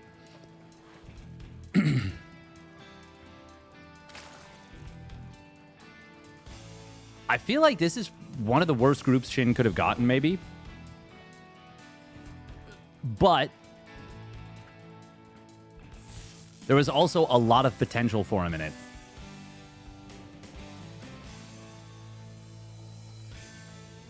I mean, ShoWTimE is a really tough opponent, but ZVZ, it's kind of SHIN's bread and butter. Now, we're obviously in Serral versus ShoWTimE. If Serral wins this, SHIN doesn't get to play ZVZ. He's just donezo. Serral, that is. SHIN will still be able to make it potentially through the loser bracket.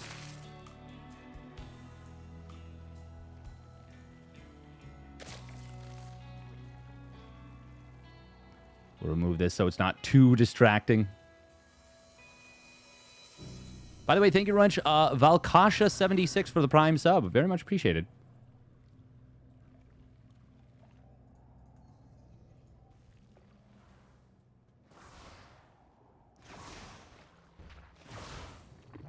Good thing I bet on Serral. Smart money. Serral does elect to take the forward base here. Cute creep tumor spot. Makes it almost unsnipeable by the adepts.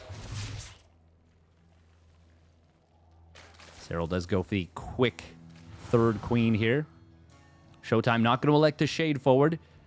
He is a player that tends to not shade forward at that just pre-ling speed timing. But he will sometimes. Oh, does he go for the creep tumor?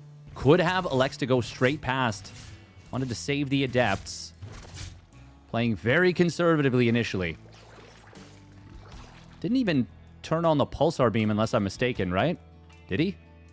No, he hasn't even used a Oracle energy yet. I mean, Serral is highly likely to be in position. Highly, highly likely. Serral already going up to 5 queens pretty quickly. Feel like that at this point, that's the most standard. Oh, finds a drone.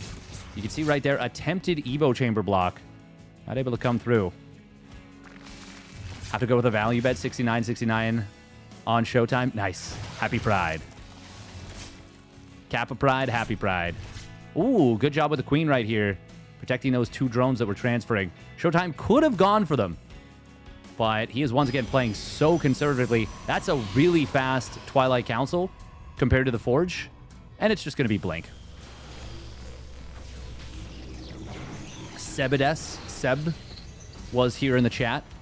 The excellent Protoss player, the youngster, saying that it's really just the Forge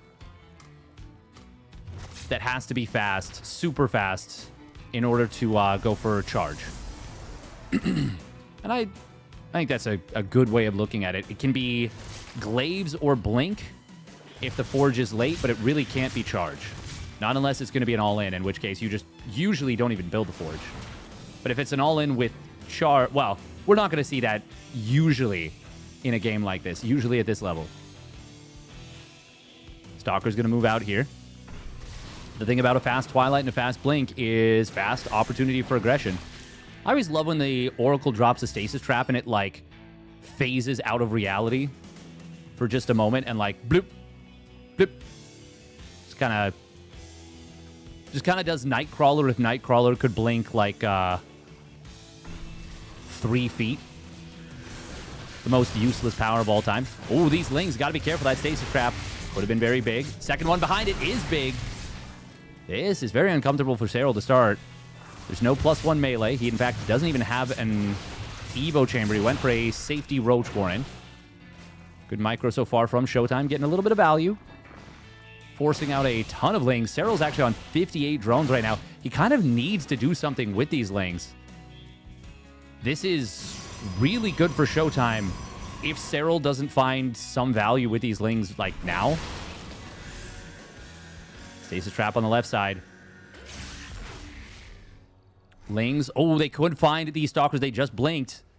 But instead, not going to go for it. Oracles were relatively close overhead. Yeah, he made more than 65 Lings. He made 78 Lings. And has not been able to kill more than a singular Adept. And that was the Queens doing most of the heavy lifting there. It is charge after the blink. That's a very quick charge. Look at this. +1 weapons is not even that far ahead of the charge. Oracles in the main. They do see the tech up from Serral. It is a Lurker Den. It is Hive. It is Hydra Speed. It is +1 missile. And ShoWTimE's like, all right, we're going late game. Yep. Robo about to finish up. +2 weapons on the way. More importantly, Fleet Beacon and Stargate. Second Stargate. There is a possible timing when you get Hive-Tech Lurkers before Tempests are out. But ShoWTimE is ensuring that that timing just simply doesn't exist in this game. I mean, the first 2 Tempests will be out if ShoWTimE goes to them right away before Lurker range is even done, let alone Lurker burrow speed, adaptive talons. Even if Serral goes straight into the seismic spines, which he's going to do exactly that, ShoWTimE can already start his first 2 Tempests. And they build frickin' fast. Oh, it's Mothership first. Okay.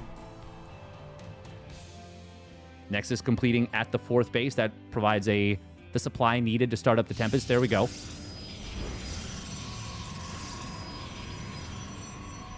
Ooh, 5 Dropper Lords starting up for Serral. He already has Overlord speed. And this is a pretty darn good way to try and exploit the fact that your opponent's going fast Tempests. Because they're not going to have as many units on the ground. And as good as Tempests are, amazing even. They are genuinely amazing units. So strong. What they will not do is kill Overlord super, super fast. Now, Mothership is in the main Nexus, on the main Nexus. Serral did have his drop discovered by a War Prism. But ShoWTimE is a little bit late to get back in position. There's even a few Queens in this, which will actually tank the Storms very well. He kills the first Tempest immediately. So much anti-air here for Serral. Queen's able to get some transfuses off. Storm, not really the most effective. Mothership is out, though. And this is going to eventually get cleaned up. Lurkers on the outside of the 4th being a nuisance here. ShoWTimE's got nothing at this 4th base. If Serral goes for that with his main army, he will be able to potentially just kill this. ShoWTimE does have units behind. There's a couple of storms available, but Ling's getting it on top of the mineral line. They're going to kill the cannon instantly. So many probes falling. Serral is still causing trouble in the main, and he actually kills another Tempest. ShoWTimE not controlling those Tempests as well as he needs to. And Serral is actually, he just crushed him. He murdered him. I was like assuming that the army of, where did it go? It just like all died. Was it already dead in the main? He lost so many Zealots, some Templar. Oh my God, Serral actually just murdered him. Oh, that's an oopsie. What the hell? That was not supposed to happen like that.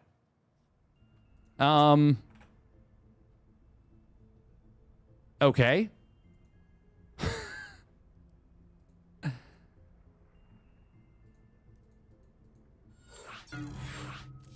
I don't even know what to say. That was... I was not prepared for that. I really genuinely didn't think that was going to be an instant GG like that. Drops are extremely underused. They are. ShoWTimE kind of just fell apart there. I don't know if he thought that the Dropper Lords were fakes. When I have some more time, I'm going to take a look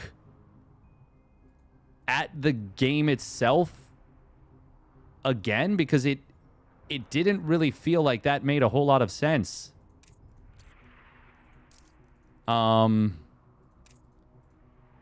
Yeah.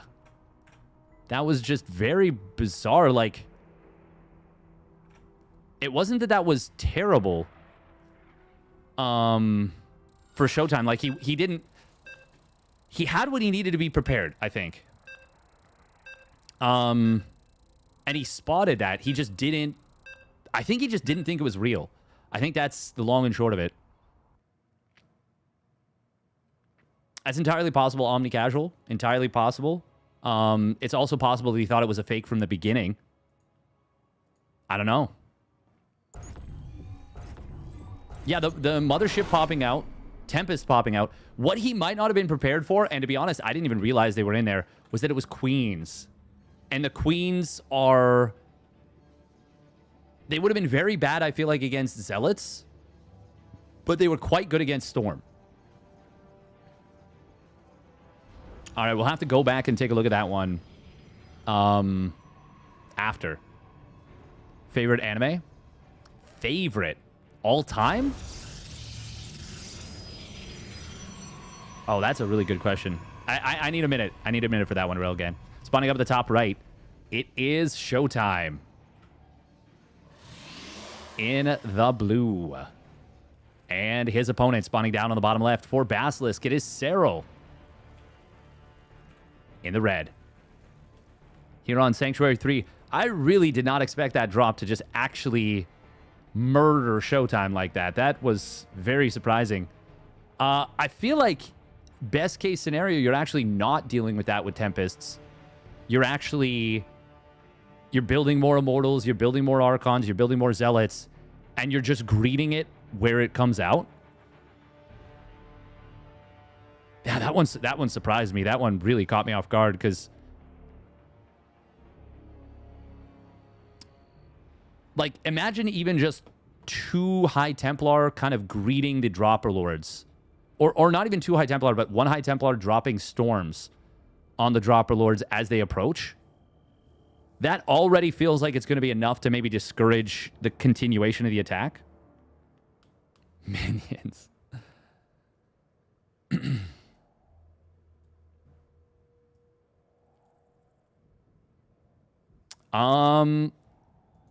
My favorite anime all time.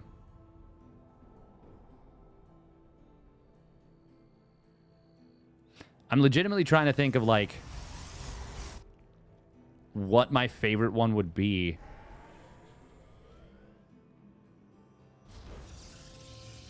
Dragon Ball Z is cool,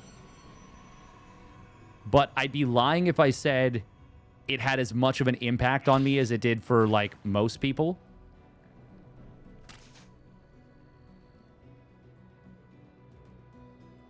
I actually think it's got to be high Q. I think it's got to be high Q for me. I actually really, really love high Q. Yeah, no, for sure. The honest answer for me is high Q. Yeah, definitely. Ooh, sneaky, sneaky move. High Q just has so many incredible storylines. It's so good. It's so good. We are going to see a sneaky 4-ling across the map play. Stalker will not pop out in time to block everything, but it actually blocks some of the units. Ooh, Serral has an opportunity to surround this. The probe's going to try and kill that one ling. They do, with the help of the Stalker. Good retarget there. That could have been really dodgy. If 2 lings get through on this side and 2 lings on this, it starts instantly surrounded. For a second, I thought there was a freeze up in the game because the Stalker just kind of froze, and I forgot that this is a high ground. Serral didn't. Can he actually get away with this Overlord? It has to cover a lot of ground. Lings, are they going to try and save the Overlord or go for the run by? They're going to try and save the Overlord. If they get underneath the Stalker, they can slow it down. Oh, but the Oracle is there. It's going to be pretty close. Oh, it was so close to regenerating the 1 HP it needed. If it regenerates that HP, I think it actually lives. It was on 34 HP, then got hit drop to 17. The regen did not kick in time to save that Overlord.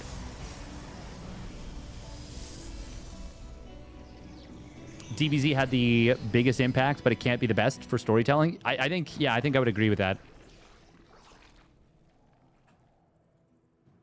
Thank you, Aki the Pope, for the 3 consecutive watch streams. We do see a Roach Warren and a second gas. That's a hidden Roach Warren. This is kind of surprising. Oracle's going to get into the main. Well, that's a lot of damage on that one Oracle. He does get a couple of kills. Stalker trying to be microed back. It will get taken out. And it is going to be a scout. Sees the Twilight Council. If he was paying super, super close attention, it is almost impossible to notice it. But there was a difference. He did catch Blink just before it started. He could theoretically know that Blink just started up. Oh, but never mind. He's canceled the Roach Warren anyways. I think he saw that the second gas was scouted, and that was already enough for him to say, like, nah, I'm not going to go for something crazy. He will go for a Roach Warren, though. So Serral is of the belief that if you open charge and the Zerg has a very clean early game... Oh, killing that Oracle is huge, actually. That is actually really, really big. ShoWTimE is not going to rebuild that, most likely. He's already on... He was on 3. Nice Adept Shade. Shading around the minerals so that the lings could not set up to get us around. Only 2 drones. But Serral is of the belief that if you get a really clean early game and your opponent opens charge, that they will just die to a roach push. Now, Serral didn't see the timing of the forge. He didn't get far enough in to see for sure that there wasn't a forge on this pylon. ShoWTimE is going to push out. It is going to be, as much as anything, a fake Roach Warren. Pseudo-fake. But he drops the Spire just as the Roach Warren got scouted. Lings will find these Stalkers as Blink completes. Serral this time did go straight up to 70 drones. Did not commit for a crazy number of lings like he did in the previous game. I do think that what Serral said a while ago at the beginning of this patch, or not even beginning of this patch, beginning of a previous patch, when Tempest got buffed, that you need to do some damage in the mid game as the Zerg. You can't just go to late game on even footing. Or you need to somehow catch your opponent off guard. Like, there needs to be something done. I feel like, generally speaking, that is kind of how I feel as well. But there's a lot of things Zerg can do to catch your opponent off guard, and one of them is popping out 14 mutas all of the sudden. Oracles did not see gases at the 4th. Serral does not play mass muta often. but he is gearing up for it. He's getting +1 melee. Mutas will pop out. Phoenix immediately starts up. ShoWTimE, he's going to have a tough time. No doubt about it. This is still going to be very tough to deal with. He will need to survive up to being able to basically afford a second Stargate and a fleet beacon. And Serral's going to be putting on the pressure from a very early moment. Oh my god, the timing. Huh. That was a timing for a leg spike. What the hell? Ooh, Stalkers blink forward. They will snipe down a Muta. Very good target fire. He's already gotten 2 Mutas for the cost of just a Stalker and a Ling. Sorry, 2 Mutas and a Ling for just the cost of a Stalker. Imagine Protoss could build Zerglings. Oh my god. Serral is taking a very forward base right next to his opponent. Now, there are 2 schools of thought. It's either A, double Stargate Phoenix, or B, go for a big army that your opponent can't really fight. Mutas so far. That was actually some nice little damage. Oh no, no, ShoWTimE! Oh my god. He queued up a storm from downtown, way far away, and almost killed some of his own probes. Fortunately, did pull them away. Holy crap. That was scary. Serral is mass mutaing. By the way, 29 mutas. They're about to have +1 air. Zealots? They notoriously don't shoot up. ShoWTimE just now building the fleet beacon. He's only on 4 Phoenixes, though, and with this number of +1 mutas, the bounce damage alone is almost killing multiple Phoenix. This is going to be a nice dodge on Storm. +2 weapons will complete for ShoWTimE. It could have been targeted there by Serral. It's a lot of damage on the mutas. 6 mutas go down, but he killed 2 Phoenix. He killed a couple of Stalkers. He killed a Templar in the main. Lings and a couple more mutas on the third base. I mean, we always see the mutas rallied into the muta cloud. We never see them split up to go for counterattacks. That is really neat. Very nifty little switch up from Serral. Meanwhile, he does start up +2. Well, +2 melee is very far along. Starts up a Baneling Nest.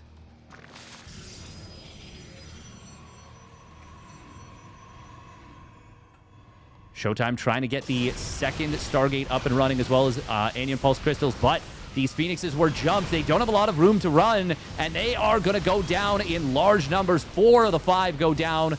High Templar was not there in order to prevent that, and now Serral abusing this position very nicely. Stalkers blinking in here. That was not enough Stalkers. Serral knew it immediately. Kills 3 or 4 of them right there. 3 of them, yeah. Now he's going to Magic Box on top of this Archon. Storms hitting Protoss and Zerg alike. The mutas need to regenerate. They need a bit of time here. They took a lot of damage there, but they also killed a lot. 21 mutas. Oh my god, 22 in fact. ShoWTimE is still behind in resources lost. Serral's behind a little bit in gas.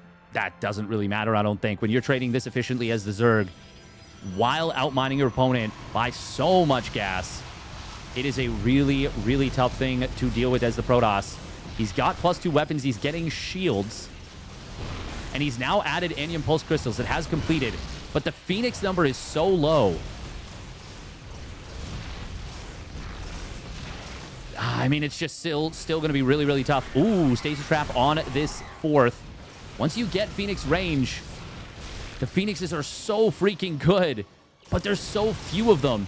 Serral knows he has to go. He kills another Phoenix as it pops out. ShoWTimE is not able to perfectly micro the Phoenixes so far. Ooh, but he does drop a couple of Storms.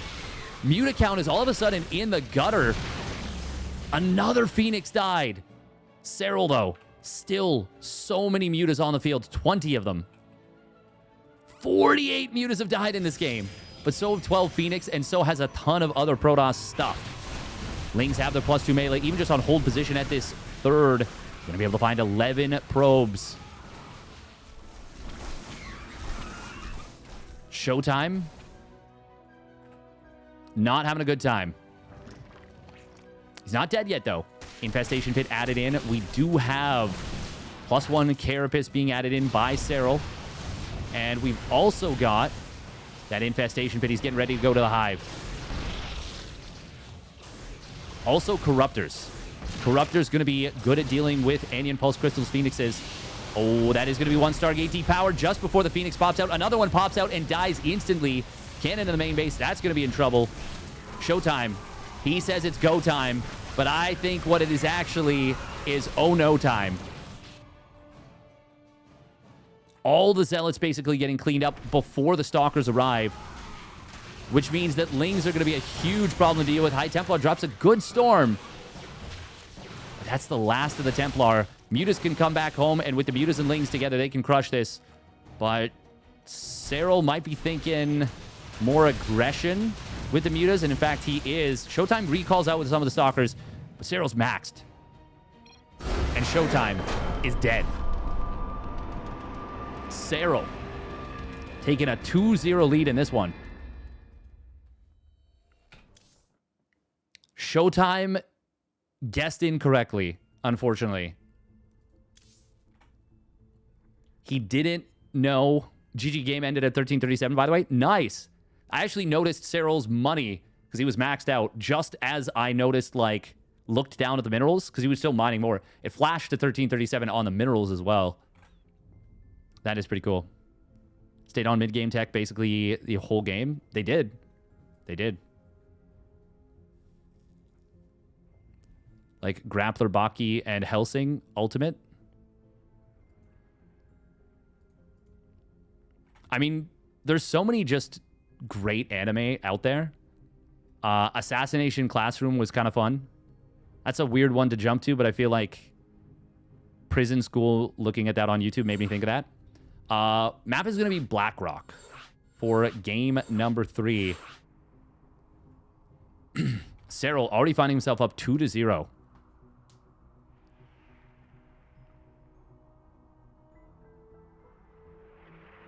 New Storm even worse versus Muta.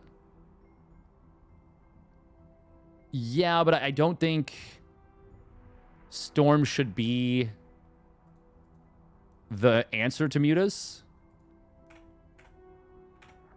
The answer to Mutas is like extended range Phoenixes. That's it. They did in Wall. Yeah, but they didn't have regen back then.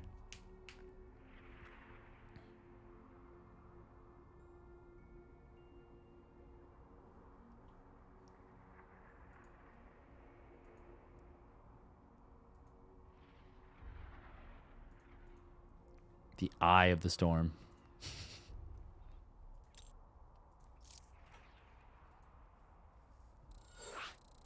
Serral punching the wall till it breaks. Cracking Demour. Is ShoWTimE not required to show his cam? He was, but the latency that was causing was too much. Too much to handle. When is the new patch live? Probably won't be for a while. Hopefully. Hopefully. I think Archons and Speed Prism is better. I agree, actually. Oh, sorry. You think it's better than Hallucinated Phoenix? Or, sorry, Ranged Phoenix. I disagree with that completely. Ranged Phoenix are absolutely the best against Mutas. Now, you can go into Corruptors, but yeah, generally speaking, the rule of thumb is if your opponent gets Mutas and you didn't see them until they arrive at your base, or you're just not prepared for them, you're going to have a bad time. Serral got out 14 Mutas without having to build a Roach or a Hydra. Spawning down on the bottom left, it is ShoWTimE. And he, for the first time in this series, will get a hatch block. Spawning up at the top right, it is Serral. In the red, here on Blackrock.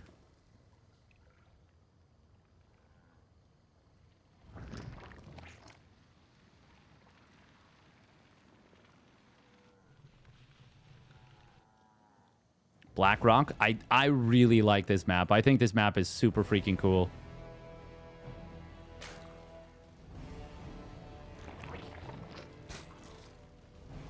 I think that when I'm playing it, I'm probably going to whine a lot. I'm probably going to hate playing on it. But I like the design. I like the concept of it. I think it's cool. Honestly, the aesthetic is so nice. And I think it's a really neat thought. Look at that. Oh, this is, so this is already a Warcraft-inspired map. I know this is not the same, but this reminds me of the pool outside of Wailing Caverns in the Barrens. I think I'm stretching the truth, you know? These are the watchtowers from the Barrens. There's orcs hanging out. Where is he? There he is. Zug Zug.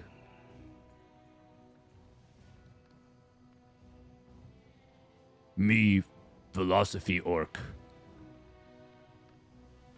If Zug, why Zug Zug?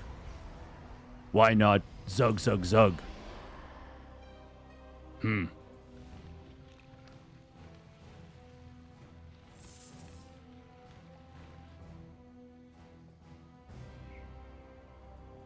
That philosophy orc is weird, no? Zug. Damn. That weirdly hit me in an emotional spot. I don't know why. But like the single Zug from the third orc. The bait. Serral hitting a masterful bait right there. Hiding the second set of lings. Saying, you're going to waste 25 minerals. Watch. Ooh. Oh, that was some fancy micro from Serral.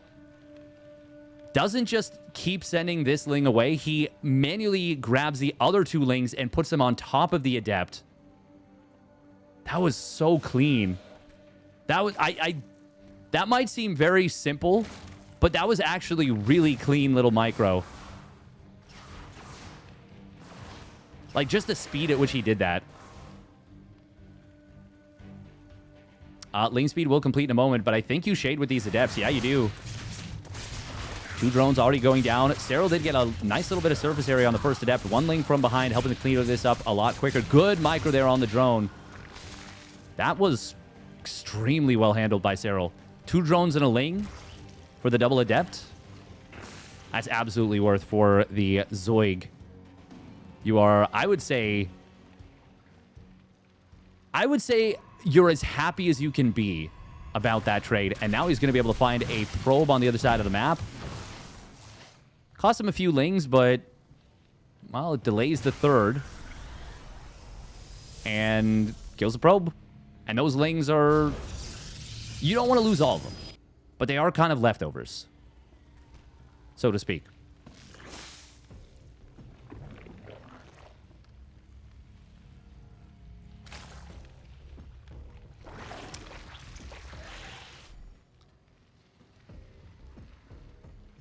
I think more than anything, the game feels stale, is what a lot of people are saying. For me, the worker start has eliminated the early game.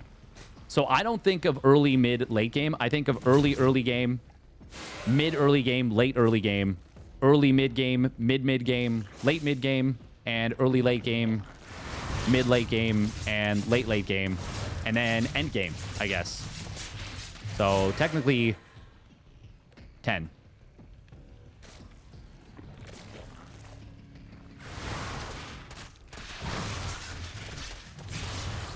We are going to see a very aggressive shade forward here with 4 adepts. Oh, that's a lot of drones going down. ShoWTimE getting some pretty decent value. He has been sitting back in the first 2 games very, very heavily, but now he's going to say, okay, you can't get away with what you did in games 1 and 2. Specifically in game 2. And finally, we're seeing ShoWTimE bring the heat. Oh, there's nothing in position at this third. I do like the drone pull towards the queens. But ShoWTimE gets another 5 drones. Very nice stuff here from ShoWTimE. 15 workers in total, and that is not easy to do against Serral, especially without sacking an Oracle.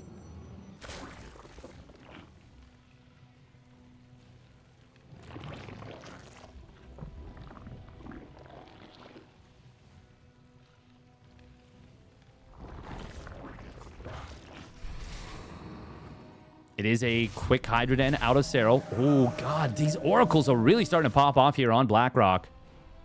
Not starting to. They've been popping off. Immortal starts up. We've got a Templar Archives. Got a lot of gateways.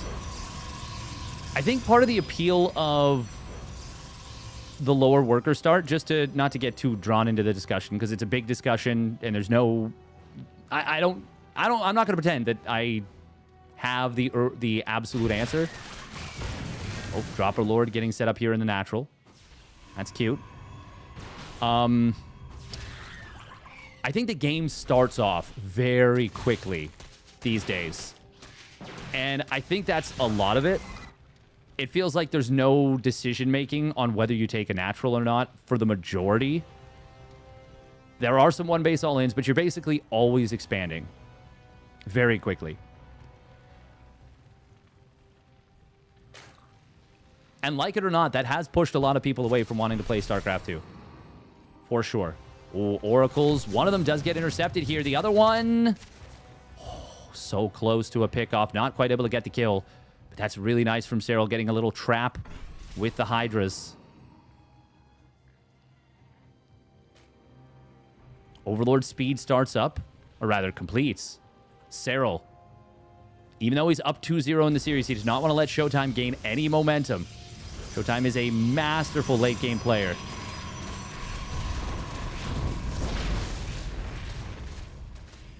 Cancel on the 4th base. This is just Hydra Ling. We have any Dropper Lords in production? We've got one that's already finished. 7 Overlords being built. Oh, wow. Okay, Serral. He's going for the creep poop. The poopening is happening. You may want to put those Overlords on hold position. Queens are going to be able to transfuse here. Already getting some nice transfuses, but the Storm decent here. Very cool setup. I did not even notice the fleet of Overlords crossing the map here. There's a stasis trap. Lings on the left side do not want to tussle with these +1 Zealots. Archon does get taken down pretty quickly. It's a big loss for ShoWTimE. That's a lot of tanking, and that's a lot of power. He also lost the Cyber Core. That means no Stalker Warpins. Not that Stalkers are going to be what saves him here. There's a lot of Zealots. Queens will tank effectively. Ling's trying to flank. Storm prevents the commitment. Cannon at the 3rd is very good. Double cannon. Plus battery combo. Hydra's on a bit of a bad rally around the rocks. That's a huge storm on the bottom side of the Hydra clump. Serral is going to complete a creep tumor here. There is an observer, of course, overhead, but not having to have the Dropper Lord stay in position is very nice. Serral is starting to break through. The storms are mostly gone. There's one available in about 5 seconds if he can keep it alive, but Serral might be able to target it down. Oracles joining the fight out of desperation. One of them getting taken out. Well, both of them getting taken out very, very quickly. Serral is making it happen, but he hasn't quite fully made it happen. Oh, this could be a big commitment. Storm is going to be huge on the Hydras. Serral pulls back and forces the Storm to hit the Zealots a little bit, but that was a really big Storm. That might be enough for ShoWTimE to hold, and it seems like Serral does not want to commit potentially any more. Oh, man. If it wasn't for that Storm, I really think ShoWTimE has a much more difficult time handling this. Immortal's going to stand their ground against the Hydras for a little bit. This rally is really hurting Serral here. But ShoWTimE has held Demauer down 2-0 on the verge of defeat. Living up to his name just a little bit. Hydras going to try and sneak over to the left side in a huge Doom drop if they get fully unloaded into the main base. ShoWTimE's efforts may all be for naught. This is where the loss of the Oracles is felt the greatest. You do not get to see this coming any longer. You can't revelate the army. And here this comes. He doesn't get to deny +2 weapons. It does complete. ShoWTimE, he's got a tough choice. Do you try and come back up the ramp? Do you recall? The answer of recalling would be a bad one, so he is going to try and come back up the ramp. He will get here before Serral can fully cut him off. Forge goes down. Twilight Council goes down. Serral's got a lot of room with creep to split back, but the Storms are good. And on the other side, the defense was made as well. However, ShoWTimE losing a lot of army supply and a lot of probes. Oh, these Immortals, if these get surrounded, that would be disastrous. Lings will go down rather quickly. I mean, these are +2 Immortals and an Archon. Okay, he actually just wins the fight there. Why am I underestimating Immortals? Why am I thinking that they're not super, super tanky? The Archon actually doing a lot to keep the Immortal safe there. Zealot's going to warp in on top of this. More probes have fallen at this base. Serral could lift up and get out. He's actually winning the fight here. Templar. Oh, it actually got saved as Serral lifted up into the main. Couple drones did fall on the other side of the map. There is a prism up in the top left. Oh, Hydra's finding even more value. It's a 4 Hydra hit squad. And it's actually going to find very nice value. As an Immortal pops out and is able to defend, he just lifts up again and gets out. And ShoWTimE, he's lost way too much. Can't hold on any longer. Can't keep up with the macro. I think it was the counterattack at the end that got blocked. Yeah, he saw that Serral was fully saturated, basically, or getting fully saturated on this base. Was this? Yeah. He knows there was no more damage to be found. GG. My goodness. Serral has not dropped a map to ShoWTimE now in their last 4 meetings. And Serral's definitely been very, very good against ShoWTimE. This is now a streak in terms of best of series that goes back to 2022. But that was pretty one-sided. I remember casting this one live with Roddy, and there was a game in this series that ShoWTimE was very far ahead, and Serral, like, slowly pulled the game out of his hands. Even this one match was kind of a blip here. He has only lost 1 series to ShoWTimE going back to the end of 2020. And then this was the last time he lost before that.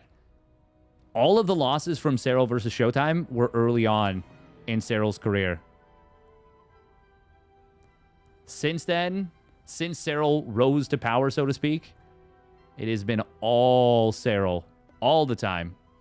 And he makes it out of the group in first place with a clean 5-0 scoreline. That boy clean. Put some big boobas on the queen. That'll bring back some players.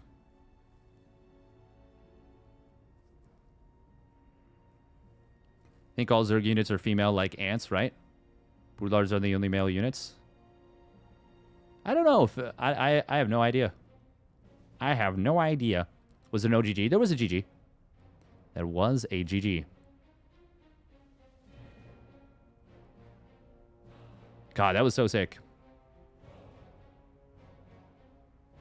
Are Immortals good into Hydras? Disruptors or Colossus seem better? In that situation, the best thing would actually have been Charge Lot Archon. No robo units, but that's where Serral punished the relative inflexibility, and that's also why I feel like Hero in particular has been very, very, very good against Serral in recent history. Hero is... You can't predict him. You cannot predict him. He is going to do something weird. That's about all you can predict. But you don't know what it's going to be. His late game has gotten so incredibly good. For now, we are done with the Serral games. We are far from done with this group. We've got SHIN versus Percival. Coming up next, that is going to be on the Korean server. And we are going to put a little break screen up once again, run some ads, get them out of the way. And we'll be back with more Maestros the Game 2. Don't go anywhere.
Hello, hello, we're back.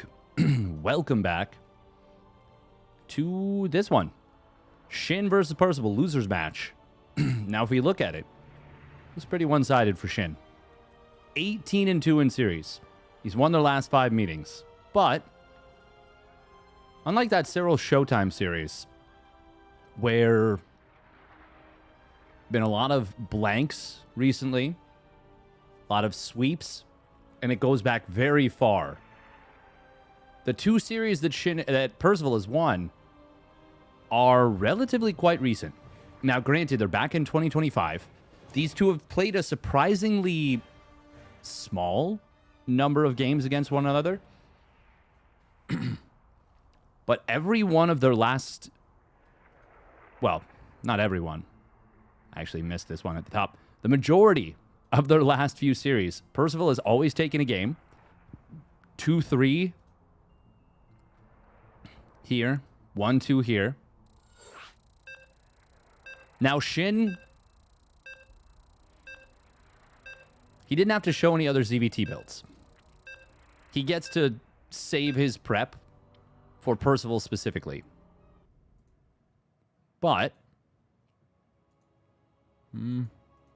there's no guarantee that he will have thought necessarily that that's the biggest threat in this group. Now, surely SHIN's got something planned. He is a very good prep player, a very good aggressive, cheeky player. Let's see what he brings to the table here. Spawning up at the top right of Verdant Temple. Very short rush distance map. It is Percival. Sending out a pretty early SCV. This feels like a low ground depot. That's exactly what it's going to be. And spawning down in the bottom left. Sending out a very early drone himself. It is SHIN. Uh-oh. He is not going through the back mineral patch. He is going to drop a proxy. Does he proxy the wall? I wouldn't actually hate that, but it looks like he wants to take the setup. Yeah, he's just going to take a hatch. Oh, no, he is going to still hatch block. Okay. Well, this is weird. This is weird. This is funky. Percival does see it with his depot, funnily enough. Not actually the barracks or the SCV, I don't think. Will be a 2 racks response. I mean, the plan was for this to be a 2 racks Reaper. Proxy hatches are funky. They're not actually super easy to deal with. Because there's so many different ways they can be played. 3 barracks. Oh, okay, he's going to go 3 racks Reaper. Oh, I have yet to see this response. That is very interesting. That is very interesting. He's not going to have a wall. And this depot is kind of forfeit. He's building a marine.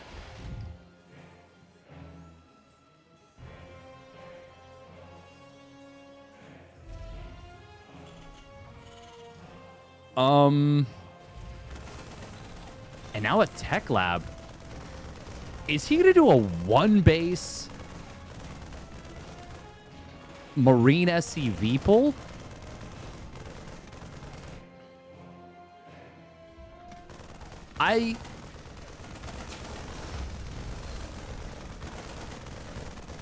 I'm confused. I'm confused. Now, this is obviously going to be very good. Oh, my, it is. Okay, 4th racks. Wow. Wow, wow, wow, wow, wow,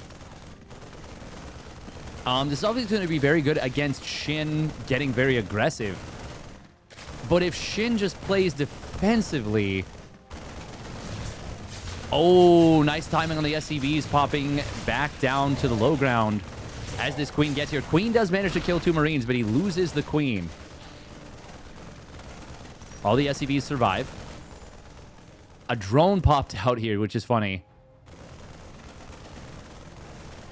SHIN is going for big aggression off of this. He is all-inning off this.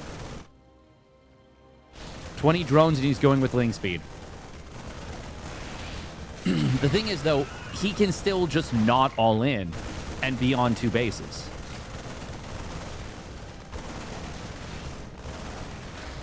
Hatchery will die. That's going to be a lot of broodlings. This will give SHIN the time to finish killing that depot. At a certain point, SHIN's got to realize you're making way too many units for this to be anything other than a one-base play. The thing is, Ling Speed, can he just jump this now? Stim's not done. Oh, Percival is not in a great position. He gets himself as tight to the wall as he can, but I feel like this is so bad for Percival. Like, he's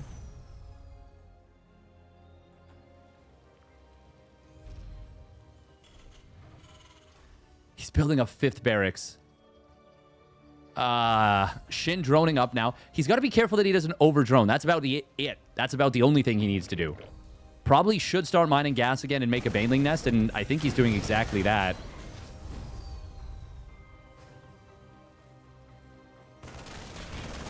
SCV's long-distance mining the natural, I guess. Trying to imply that he's macroing to try and take a command center.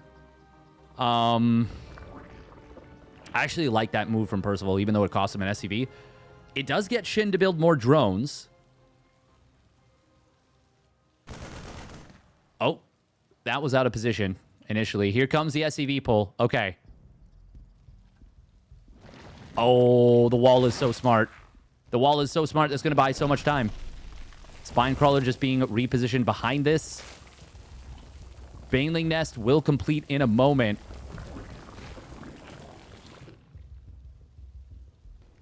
SHIN's got... Well, he's not going to be able to keep that Evo Chamber alive. It does... Oh, that's so sick. He builds and cancels it and rebuilds it. Spine is going to get taken out rather quickly here. Banelings morph in behind this to the right side. Percival... Oh, the first stim expires. Second one is used. It's a wraparound on the bio. And it is a very easy victory. SHIN. Yeah, he figured out very quickly what he needed to do against this. Percival. I looked at this and I was like, 3 racks Reaper. That looks good. And then I realized it was Marines. And... Well... I don't ever want to see this kind of a response ever again. I'll just say that. I think... Yeah, I just think this isn't it.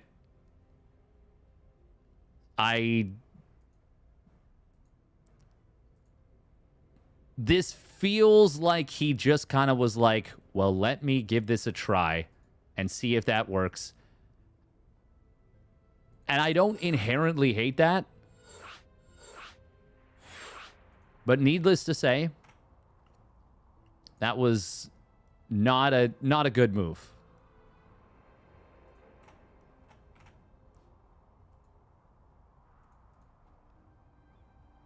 I mean, I genuinely do think that response sucks. I think that response does suck. Yeah,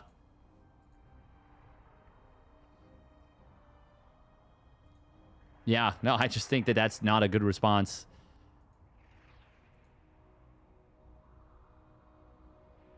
Now, I am curious, what happens if SHIN doesn't get the jump on all of those Marines initially? Can Percival hit with enough Marines when Stim and Combat Shields completes early enough that the Banelings aren't out in time and that an SCV pull is actually very effective? Maybe. Maybe. It is fair to say that we didn't see that build work the way that it was intended to work for Percival. If I'm SHIN, I think I proxy hatch again. I think I just do it again. Maybe not on this map. This map is going to be Eternity's Edge. It doesn't feel like the best map for it. But at the same time, it's also going to be a nuisance to deal with.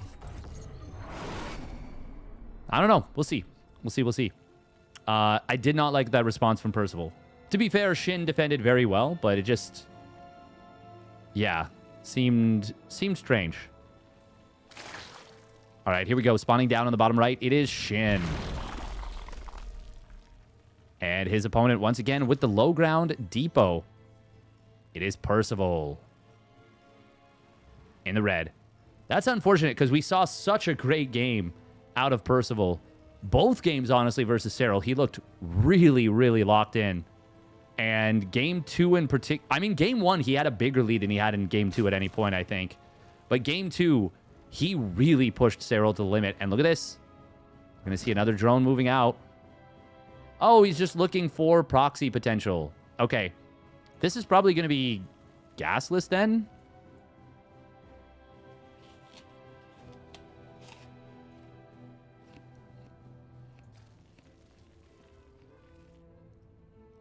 Maybe not. Maybe he's just that sure. No, it's not going to be gasless. He's just that sure his opponent was going to proxy him. Cost him about 3 seconds on the timing of the hatch. Or timing of the pool. Yeah, it's like 5 a.m. for them. 4 a.m. right now. 4 a.m.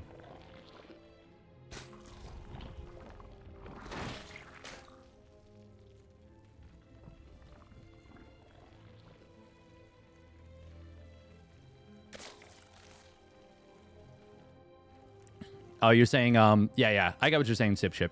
Yeah. Sorry, I didn't realize you were responding to that either, RZX. Yeah, this is 4 a.m. for the Koreans. That is tough. There's no doubt about it. This is a very European-favored time zone for the tournament. European and NA, but let's be honest. How many NA players are in the round of 16? 1, and he's currently living in Korea. Oh, SHIN is going to lose the first Overlord. That's not making it to the Pervert Pillar. Closer than I thought it would be, but still not particularly close. That's a really nice find. Ooh, it is going to be 2 more barracks behind this. SHIN will need to figure out what is going on. He's building a Bane Nest. He's going to bust his opponent. And this can be something that actually just, as weird as it is, can just kill a 3-racks. Oh, it's a 2-base Bane bust, too. So this is really fast. SHIN just does this, by the way. He will just do this. Now, I think what he's hoping to face off against is a 1-racks 3rd CC 3-racks. But with no Hellions, it is still going to be extremely difficult to deal with. And it is a 3rd CC. There's no wall on the high ground. This is not a wall right here. It can be plugged like one. It can be turned into one. I think Percival's just dead. I don't really see a world in which this gets defended. He would need the sickest micro of his life. He needs to target down the Banes. The Banes don't even need to go after walls is the thing. Percival's going to see this in a moment. SCVs are going to pull. There is position for the Marines to do well here. If they can target down all the Banes, maybe there's a chance. He gets 2 of them. The other ones do get kind of funneled up. Very good positioning from Percival. Unfortunately, oh, the stutter step target fire on the Banelings. He actually does take them all out. Unfortunately, the Lings are already on top of everything. The Marines are all dead. SCVs are fighting Zerglings. There's still no wall. Banelings morphing on the top side. We got mules being dropped en masse. Percival is acting like this is completely done with, and it is not. He needs to wall this. Like now.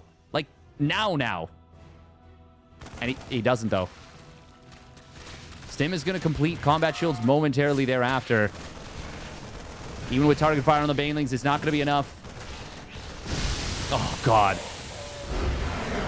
GG.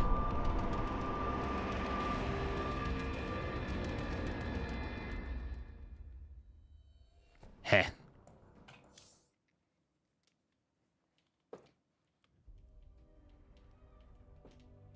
No, I definitely think there is more strategy than people say. I think, honestly, the biggest thing would be 1d12 workers. The biggest thing would be if we could somehow add more variety to ZVP. ZVP early game feels very, very stale. That's the biggest thing for me. It feels like Stargate is and has been for a while the default. And then fixed late game. Yeah. I would love to see just a big mix-up. Just switch things up crazy time. Make lots of different changes to the game. I'm fine if we revert the worker change. I think it's interesting to try it out. I'm still not sure. Like, I'm of two minds, because, like, one, it is annoying to have to relearn builds, but it's also interesting to have more, like, have things change. ZG's post is convincing to me that it just doesn't really do anything for build variety after the first 2 to 3 months. I mean, for one, the first 2 to 3 months is, like, that's a decent amount of time.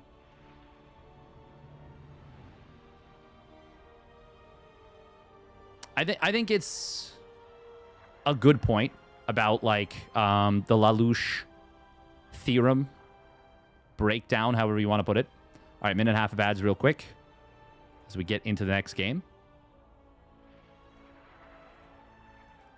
Man, Percival is, or pardon me, SHIN is not taking prisoners here. We have to change larva production and stuff when we stay on 8 workers. That is true. We do. So larva production was nerfed from 4 larvae to 3 per inject when Legacy of the Void came out. And that's a bit of a problem. That is a bit of a problem.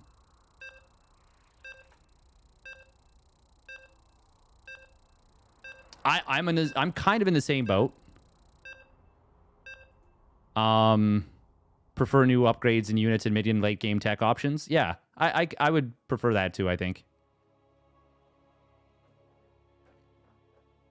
I would also... like, there's a lot of reasons to be like, this is too much. But I think it's still good to try it out on the PTR. And if it doesn't work, then yeah, we don't need to force bad changes to go through. But I do think it is important to try them out. And I think the response to them has been really bad from a lot of people. I think people have been like, no, we can't. It's going to ruin everyone's life forever. And it's like, well, that's not really a good response, is it? How about instead you say why you don't think it's a good idea, but maybe let's try it out, since it is the public test realm. Spawning down in the bottom left, it is SHIN. In the red. Up 2-0. And his opponent spawning up the top right, it is Percival. In the blue.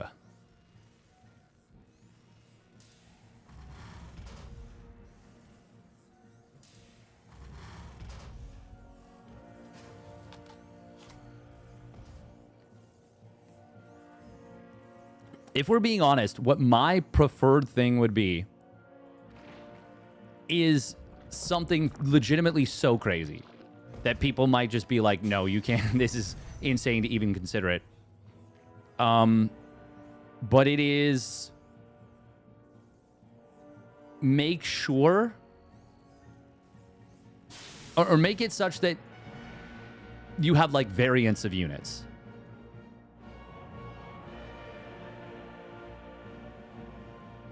Like, I think unit variants would be so cool.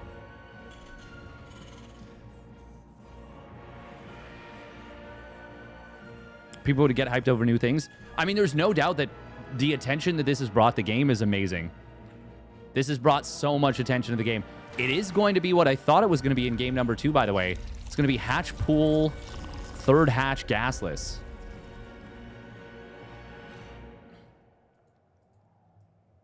SHIN really mixing things up here against the newcomer Percy. Your idea is bad and you should feel bad. Nice.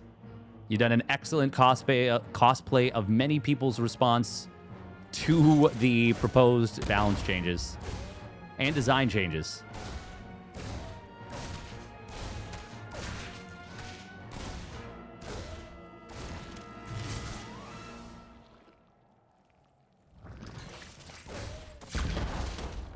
Yeah, like literally game companies wrote articles about how crazy the changes are.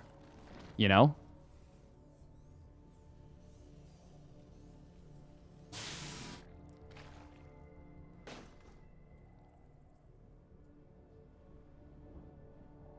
Serral has been banned from the game because he's too difficult to play against, no matter what we do to him. It's kind of true. It is kind of true.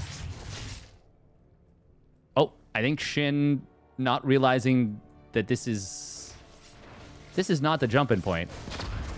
Ooh, Reaper wanted the creep tumor, not able to get it. SHIN keeps it alive. Percival is gonna open up. He's gonna open up double gas 111 after expand.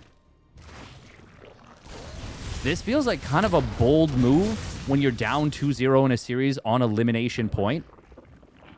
But maybe he feels like, okay, SHIN has dictated what's happened in this series too much. I can't allow that. I can't let that happen. And I don't mind that. I don't mind that one bit. Take command, so to speak. Now we do have a 2-gas Roach Evo chamber setup. Rogue yesterday did a ton of Roach builds. He did a ton of +1 Carapace Roach builds. Will we see SHIN go for something similar? He's got a drone on the wall in case of Hellions diving in. I think that's a cool way to play against this. Third CC going to start up there. Yep. Right away.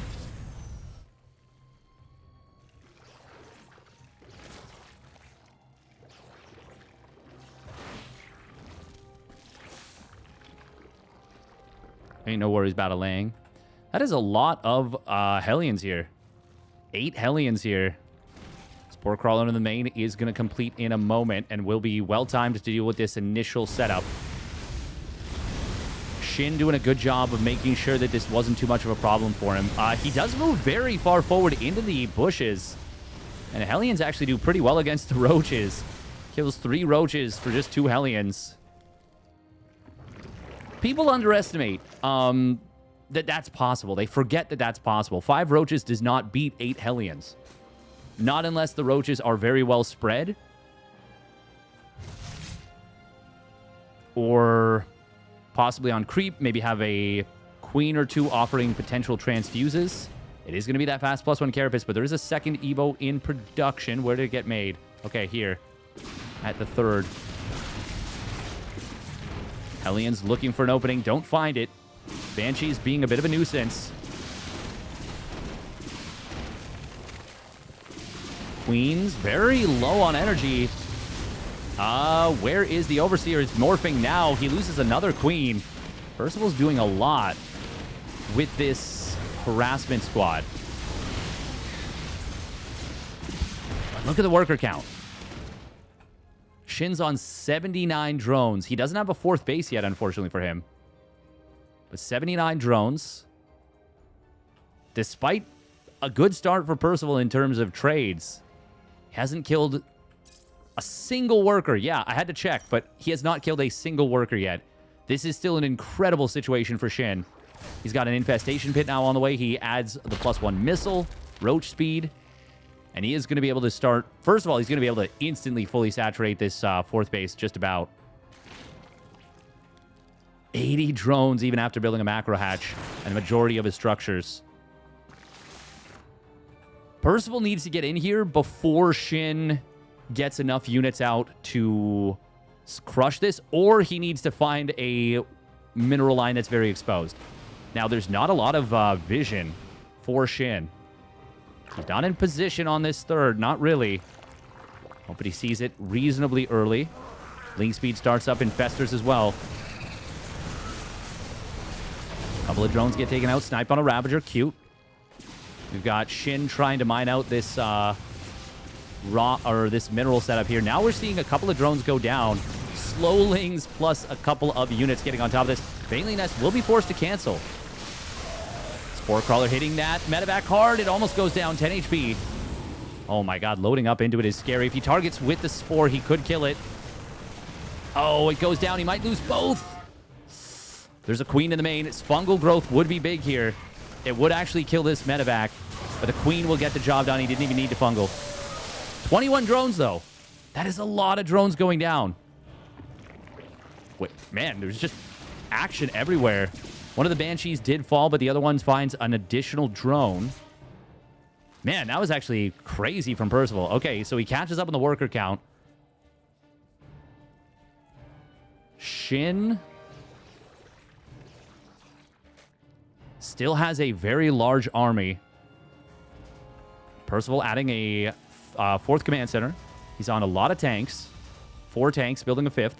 Is he only on single factory? He is for now. But second factory being built at the 3rd base. Is that another snipe on a Ravager or a Queen?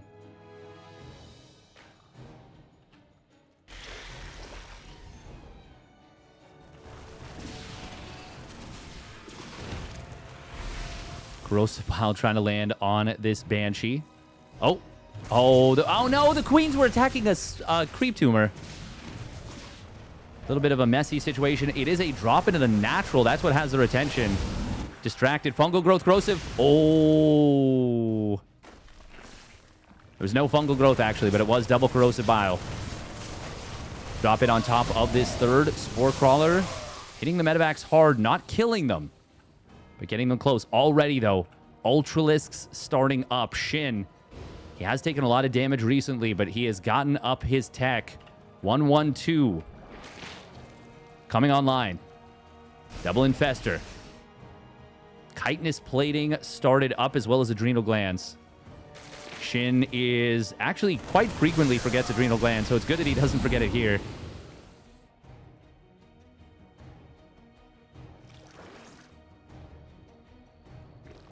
+2 melee on the way.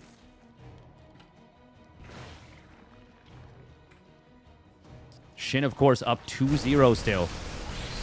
Oh, Roaches will find this medevac squad. Percival's forced to pick up. 2-3 on the way as well for SHIN. First Ultra doesn't have chitinous yet. He actually takes like 500 damage from the double drop. Nice pullback from Percival. There's no Vipers with this. 4 Ultras, but one of them has already lost 60% of its HP. Big tank shot's going to go hard.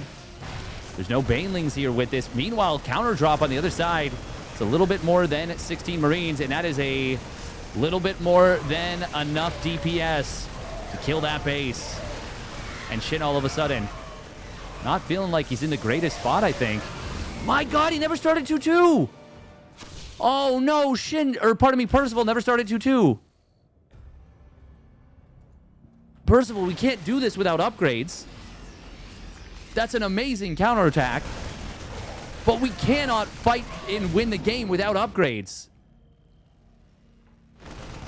I thought the upgrades were already done. Oh, no. It's going to be 2-3 versus 1-1. That's a nice little mine drop. Oh, unfortunately, does not get the... Oh, he still gets 5 drones with the 1 mine that did pop out. Didn't get both mines out. SHIN rebuilding 14 drones right now. He's kind of taking it on the chin in the last little bit. SHIN's chin.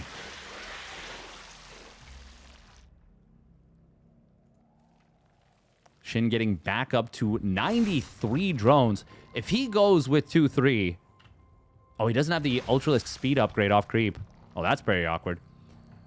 If he goes with 2-3... I don't really know how you're supposed to hold this as Percival. Baneling speed is now done. It'll be 2-1-3 upgrades. The Roaches and Ravagers will actually have a 2 armor bonus against SHIN's bio. So the weakest unit in the army in terms of upgrades will have an upgrade advantage of 2. Percival is setting up some multi-prong. Ultralisk on the right side. It's got his +3 Carapace. Well, even with chitinous plating, it actually does take a mine for even like 30 supply of bio to win this. That second Ultra doesn't even die. On the top left, Ultras and Banes used for defense. Percival's trying to buy time before 2-2, or in order to complete his 2-2, but he loses a lot of units doing it. Ghost's trying to be added in as well. Oh my god, if SHIN realized he would... I feel like he would just be going right now. Percival will find a tank.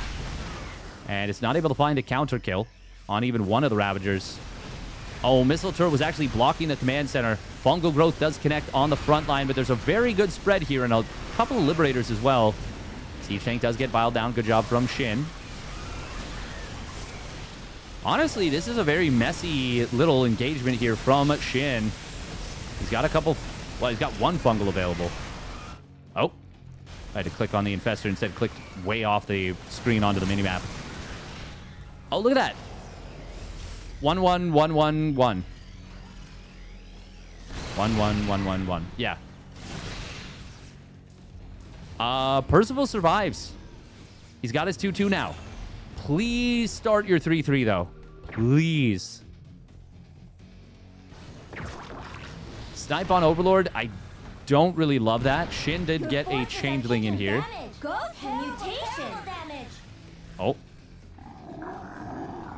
I forgot that it's the diva voice back from SHIN.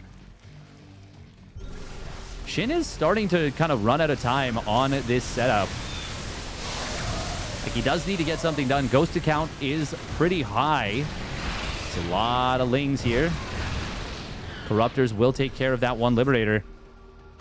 Yeah, I'm starting to really like Percival's position in this game, but Burrowed Infestor. It's got double Fungal available now. Percival has gotten up to 5 bases, trying to land a 6th. That's going to be tough with Overlords poop and creep. Kind of funny to see 2 Overlords poop and creep. Liberator getting taken out.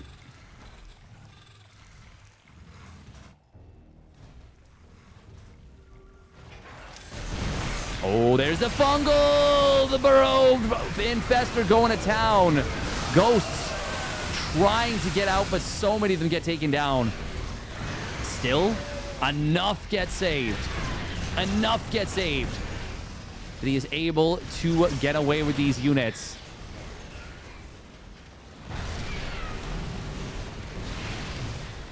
SHIN is remaxing very quickly. Infestor going down. I think I like this actually for Percival. I think I like this for Percival still. SHIN's bank is 0. And, well, he's got 1,000 minerals, but that's not really going to cut it, is it? He is remaxed. Oh, these units. They do manage to get out of here. 1 or 2 units going down, but a good hot pickup. Command center is going to get taken out. Okay, that's a big deal. Percival does not have another command center ready to immediately land at this location. There are 2 more command centers done. But, yeah, one's here. One is... Okay, it's flying over now. Oh, there's a Burrowed Ling there, though. We've got ourselves into a bit of a slugfest here in game number 3. Percival still hasn't started 3-3. Oh my god. SHIN has absolutely gotten under his skin. SHIN stopped at +1 air weapons as well. It's funny that Serral basically kind of let Percival do what he wanted. And Percival played such a good game. But you cannot deny the power of, you know, you cannot deny the power of fucking with him. When you mess with your opponent, it makes it really hard for them to stick to their game plan. It is also worth noting that that was the opening match of the group, and this is a lot later on in the day. Bainley's going to try and get in on top of this. It's a good surround from SHIN. Ultras cleaving through the 2 sides of the army. The Ghosts all hit hot pick up out of there. And some really nice times. He actually takes out every Overseer in the army. Oh, I've been there before. That's not fun. But 11 SCVs go down. The 6th base once again is killed off. And it feels like that's where SHIN has decided to make his mark to get things done is denying the 6th base. Now creep dropping on the right side. Just going to force this back. It's going to be Broodlords coming through. Funnily enough, Percival actually with an incredible gas bank. But once again, no minerals. They are they're opposite in terms of what they're missing. This Widow Mine, by the way, just chilling there. 8 Broodlords. Is that the number? Is that what we're going with? Seems like it. 3 Vipers. Vipers, of course, good for Parasitic Bomb. Broodlords can be really good when the only answer is Ghosts. And still no 3-3 for Percival. His 2-2 was unbelievably late. His 3-3 has still not started. Nearly 19 minutes into the game here on Sanctuary 3.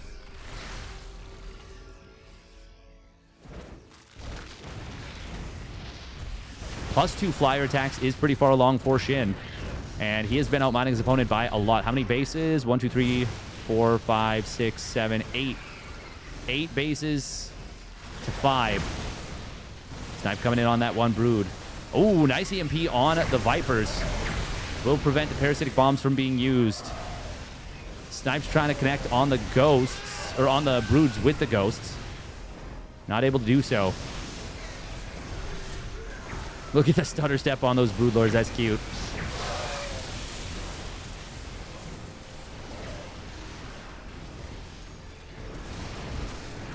Broodlords just rapid firing out their Broodlings here.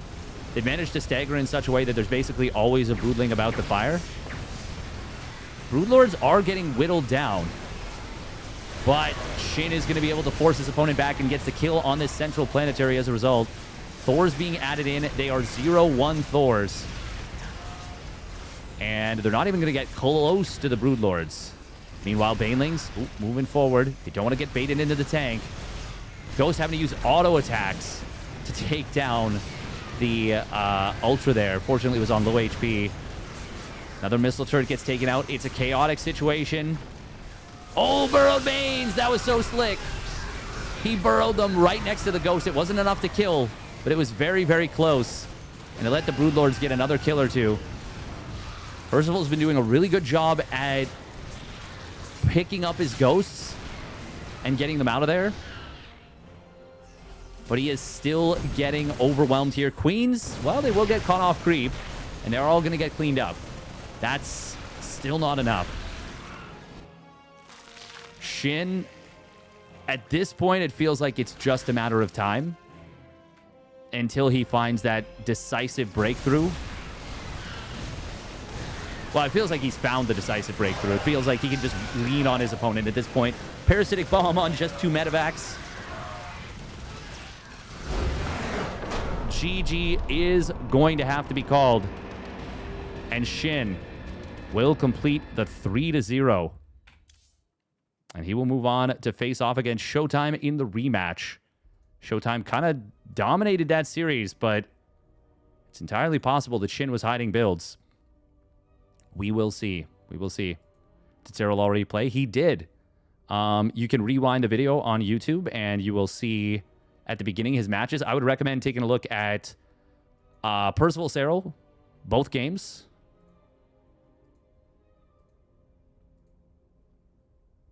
The Cabal planned this. Yep. Absolutely. All right. That is going to do it for Percival, unfortunately. We still have one more match left. We've got the decider match. It is going to be SHIN versus ShoWTimE on the rematch.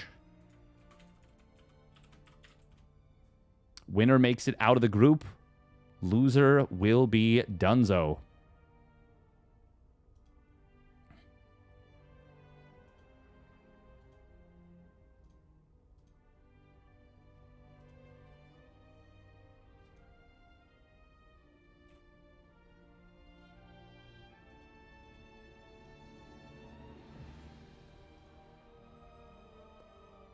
All right.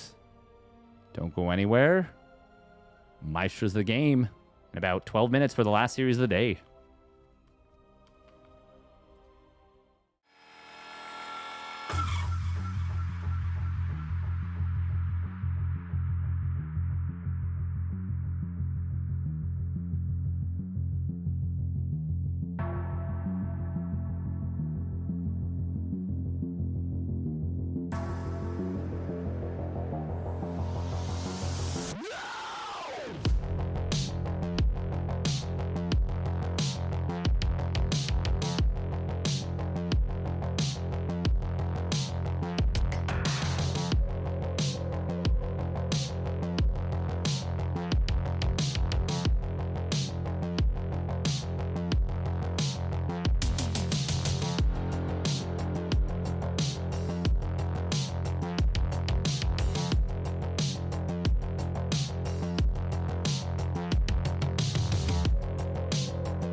All right, here we go. Ba-ba-ba-ba-dup. Ba-da-da-ba-ba-dup. Oh.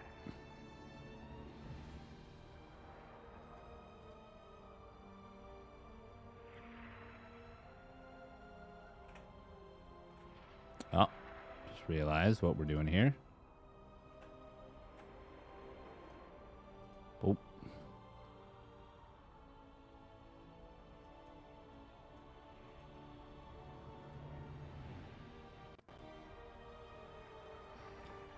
Gonna try and set up the webcam for ShoWTimE from a feed.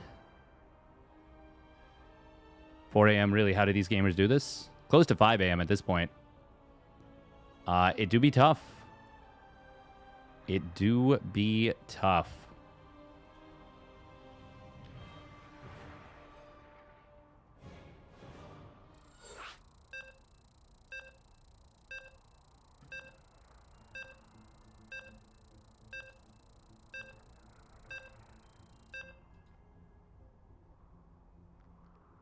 Copy. Paste.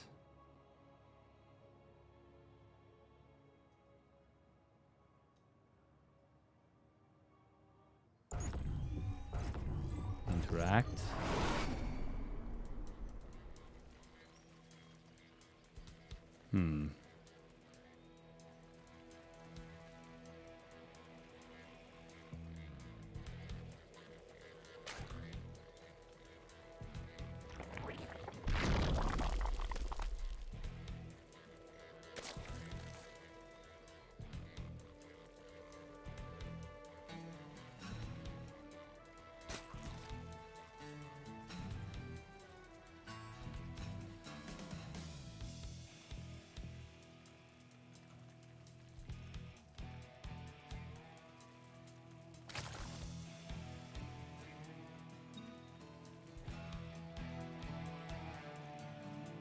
All right, we're going to mess around with this as we get into the game. Spawning up in the top right. It is SHIN. Oh, and he's doing a proxy hatch. Spawning down on the bottom left, it is ShoWTimE. He went for the hatch block. But this is a fake. It is a double fake. It is a triple fake. ShoWTimE needs to figure out what's going on. This is a nasty start here.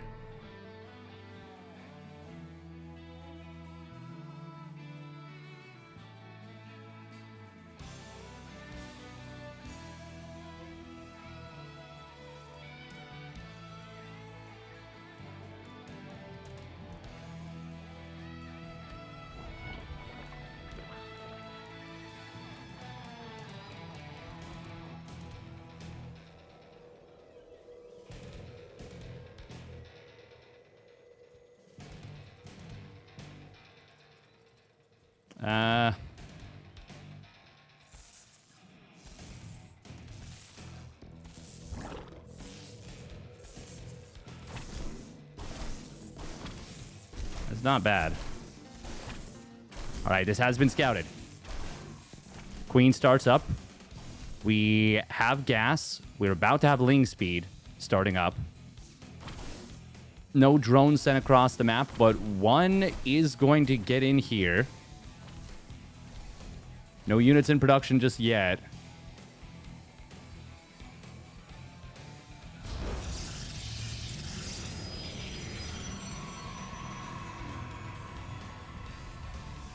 Okay, that's not bad.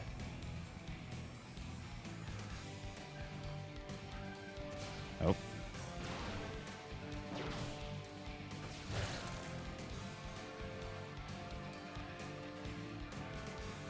Ah. Why did that just happen? Why did that just happen? Well. Screw it.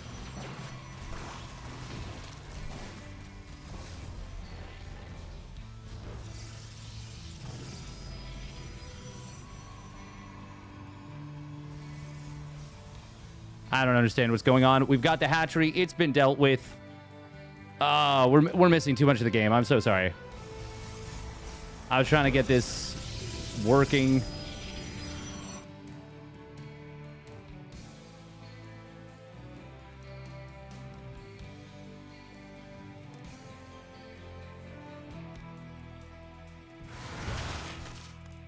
With more time, I could get it set up.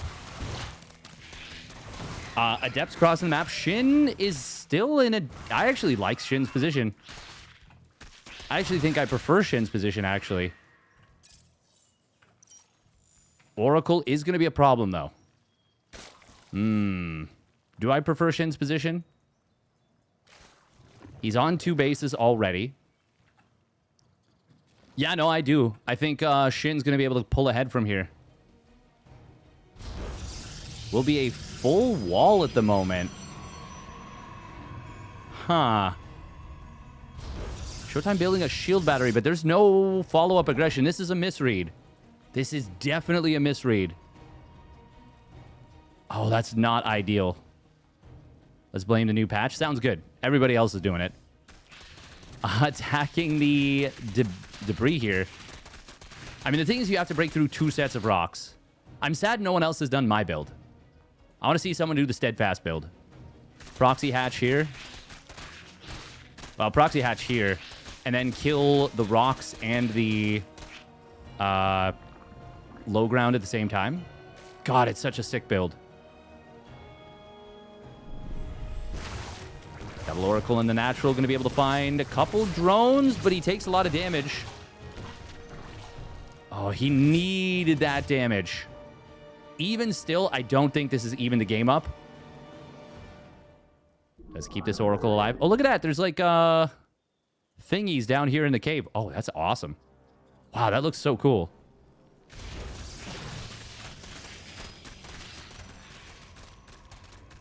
ShoWTimE does see that these rocks are being attacked, but he's actually getting set up to take this as his third. Yeah, I do still feel like SHIN, even with the 5 drones going down, came out a little bit ahead here. Not crazy ahead, but a little bit ahead. ShoWTimE's third base is super, super late.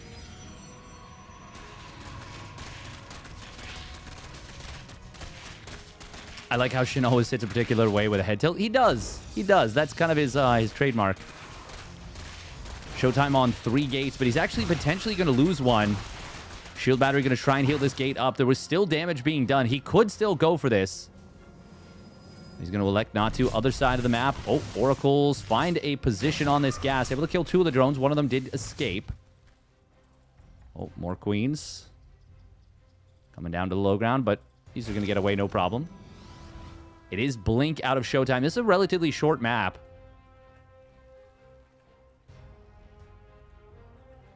Emphasis on relatively.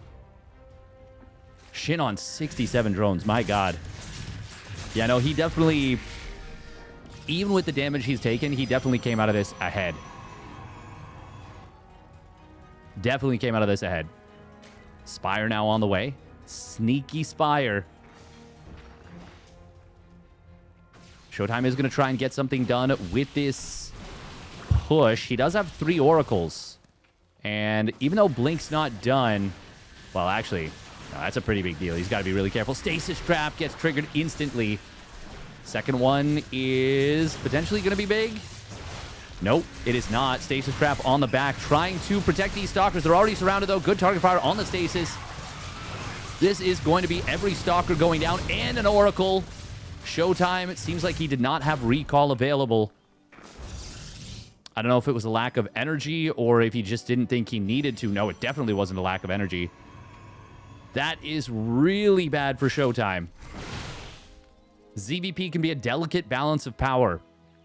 But the fact that ShoWTimE's got away with all this while building a Spire and saving up a ton of money for Mutas, he actually has more money. He just was a little bit supply block there. There we go. Now he spends it all. 12 Mutas in production. He also got +1 flyer attacks. We are going to see this gateway getting targeted again. Shield battery ran out of juice from earlier, but it did replenish a little bit. I don't think you really want to go in there. ShoWTimE building a cannon. He doesn't know it's Mutas yet. He's going to find out basically as the Muta pops out of its egg. No, sorry, there's more Mutas already out. ShoWTimE. Oh, this is so bad for him. This one Muta could kill an Oracle. Stalker's going back home, but there's no cannon in the main base, just a shield battery. And this is way too many Mutas for a shield battery to protect everything. Stalkers were quick to get back in here, but already 4 probes going down. Lings attacking at the third base. Oracles not turning on their pulsar beams, but SHIN just runs away. I mean, eventually they were going to turn on their pulsar beams, so it's the right call to run away. But he does get caught in a stasis. Still, that means no more stasis on the right side, at least initially. ShoWTimE needs to defend almost perfectly for a while. He already loses both Oracles now and 2 Templar. SHIN realizing, wait, I can turn on this. Wisely does exactly that. Kills a couple Stalkers. 2 Oracles, 2 Templar, 2 Stalkers for 3 Mutas and 7 Lings. Amazing trade for SHIN. He is ahead in the resources lost now. ShoWTimE. Oh, very nice warp in right there to block the Zealots from getting in. It is double Stargate Phoenix, but 17 Mutas versus just 4 Phoenix without range. This is eerily similar to the previous setup versus Serral, but Serral was simultaneously not in as good of a position, but also in a better position. I don't know how else to say that. Like, Serral had worn ShoWTimE down more by this point. ShoWTimE, though, was in a bad position going into this. And, oh, now we're going to see Corruptors added on earlier. That's going to be 3 dead Phoenix, potentially. Stalkers will do okay. They are going to get routed, and this is going to be a Game 1 victory in the favor of SHIN, almost assuredly at this point. How many Stalkers are even left on the field? Just 5. And that's basically all of them just warped in now. Phoenixes are kiting back very nicely. But 9 more Mutas in production. There's actually not a crazy number of Mutas on the field right now. Can ShoWTimE manage to stabilize off this? He is building 2 Phoenix at a time. That was pretty good micro there from ShoWTimE. He gets an Archon out. That could be a big game changer. That's a 70 supply lead, though. I just really don't think that there's a whole lot that can be done. Good defense here on the third. It is also very important to note that this is a now 5-base Zerg on 10 gases versus a 3-base Protoss that is very much hemmed in. Doesn't even feel like he can afford a fleet beacon right now. But it also doesn't feel like he can afford not to build one.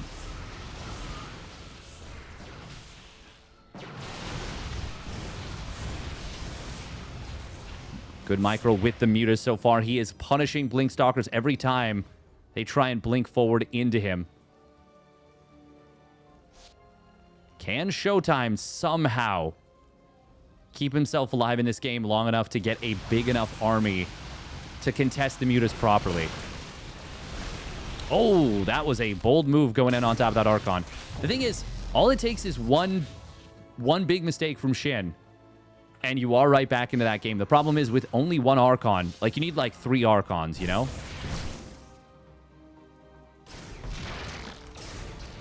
The Phoenix count is getting very high, but the problem is without range, it's still such a struggle. +1 armor will complete in a moment. We see the Stalkers blinking forward. He's targeting the Corruptors. I really like that. I actually really, really like that.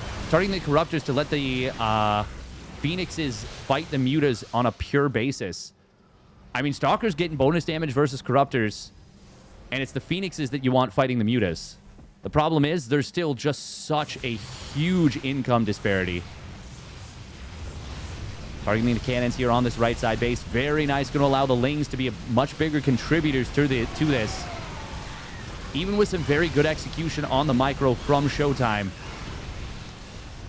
Finally, the third base has been broken. And as that goes down, ShoWTimE knows the writing is on the wall. I think the writing was on the wall for a long time in that game. ShoWTimE kind of wiggled and stayed alive for a long time there. But I think he was pretty doomed for a very long time.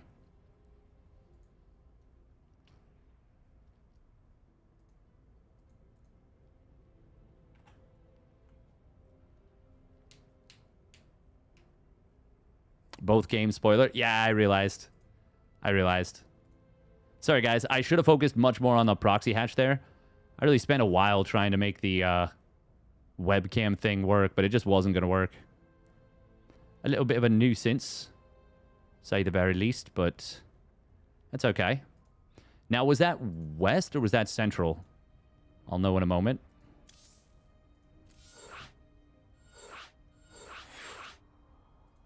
Okay, so that was central. So that was actually ping advantage for ShoWTimE.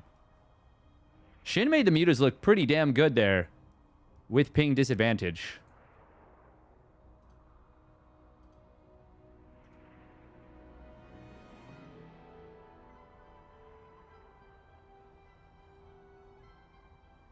Oh, I'm realizing what I should be doing.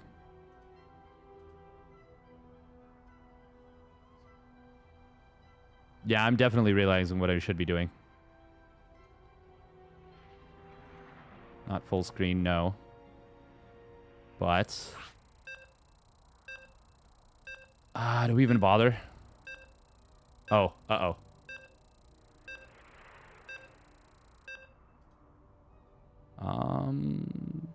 Is this a wise choice? No. No, it is not. We're going to let this one go. We're going to absolutely just let this one go.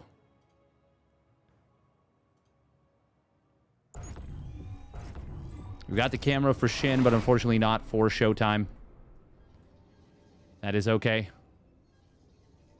What we do have is game number 2 of this rematch of the opening match. Spawning up at the top left, it is ShoWTimE for the Sentinels.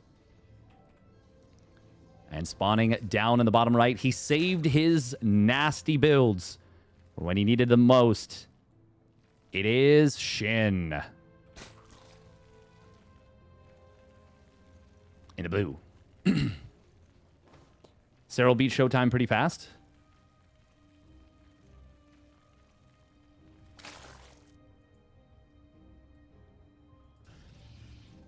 I will agree with the mental damage aspect. I think even experienced players, like, it doesn't feel good to lose a series, you know?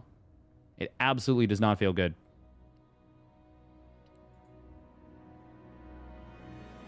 Absolutely, absolutely does not.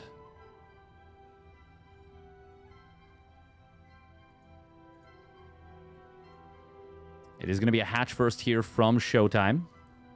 SHIN going to open up hatch pool. Interesting. Interesting. Just a later gas. Nothing really crazy about that, but it's different for sure.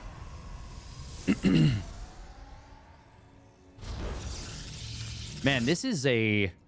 We're seeing... No, this is 4 close mineral patches. Why is ShoWTimE's gate and cyber so late? Oh, he opened up gas first. What am I saying? He opened up gas first, no scout. Still, I feel like the gateway is usually faster. Cybercore.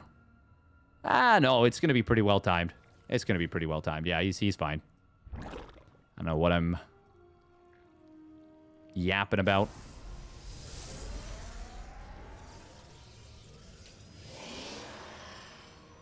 Yeah, the more important thing is less the gateway timing and more the cybercore timing. And since you're waiting a little bit anyways, works out just fine for ShoWTimE. Although we got a sh versus a sh.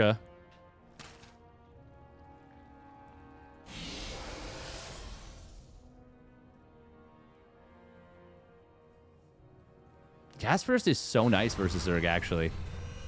God, look at how fast this Stargate is. It's a really fast Stargate.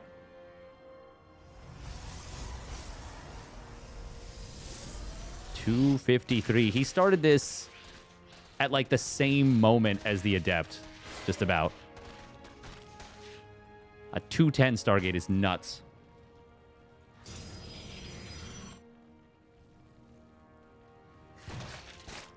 The Oracle is going to be out before you actually are supposed to start the spores in a normal situation as the Zerg. This is such a fast Oracle. Holy crap.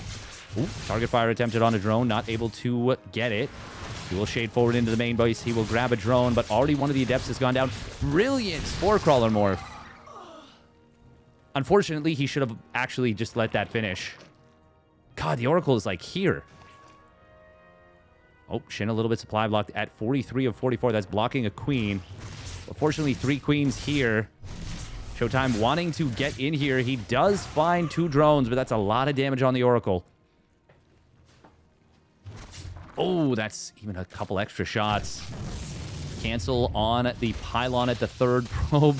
Stubbornly put on hold position. But it will still obviously go down. There's no defenses for it. This feels pretty good for SHIN once again. I think I prefer his setup. 3rd base is 20-25 seconds late. Even for like the older school kind of late-ish start on these. I'd say like 20 seconds late.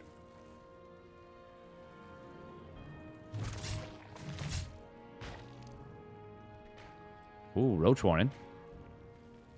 It's a pretty fast Roach Warren, actually. SHIN does get supply blocked again at 66. It is late for him. It is very late for him in the day. We're now at officially 5 a.m. Korea time.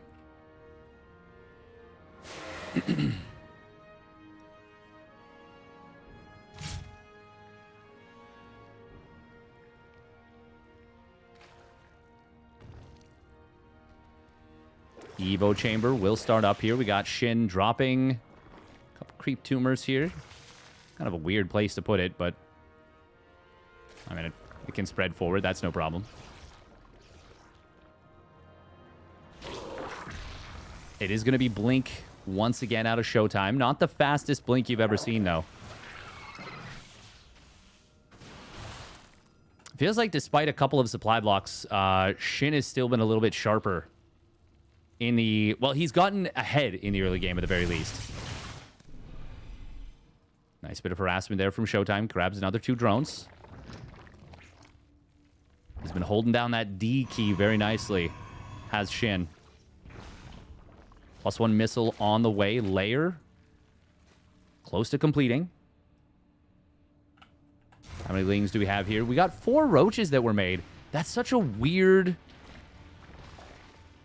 That's such a weird choice. Okay. Well, he wants to go for the Spire again. The Roach defense is... He's actually trying to bait ShoWTimE into thinking he's going for more Roaches here.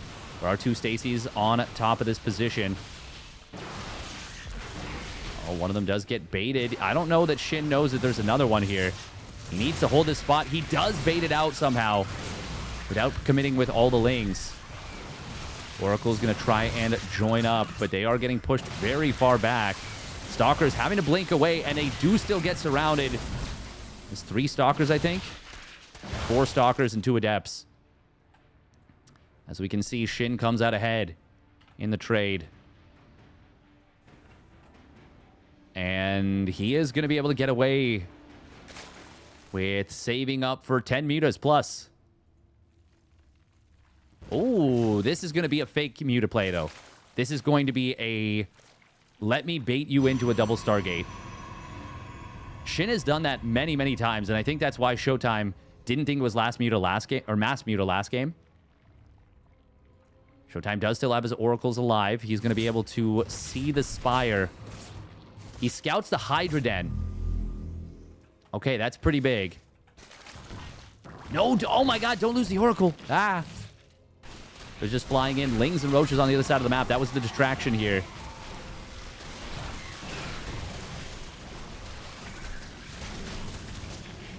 Did he lose that Oracle? I think he did, actually. Oh, attempts to take out the 4th base. He is going to get it. Yes, he will. Good last-second cancel there from ShoWTimE. But SHIN looking very good here. Cannon is about to complete in the main, but it is not done yet. Phoenix will be out in time. SHIN probably should just go for probes with how he's playing this. He's going to go for the cannon instead. And that will eventually lead to some kills. ShoWTimE trying to counterattack with Storm, but that is where the Roach Hydra is perfect. Absolutely perfect against this. Oh, man. ShoWTimE has been absolutely bamboozled already in the first 2 games of this series. He has to walk back home, already having lost 12 probes, a cannon, having a couple gates depowered. He's building a fourth Nexus.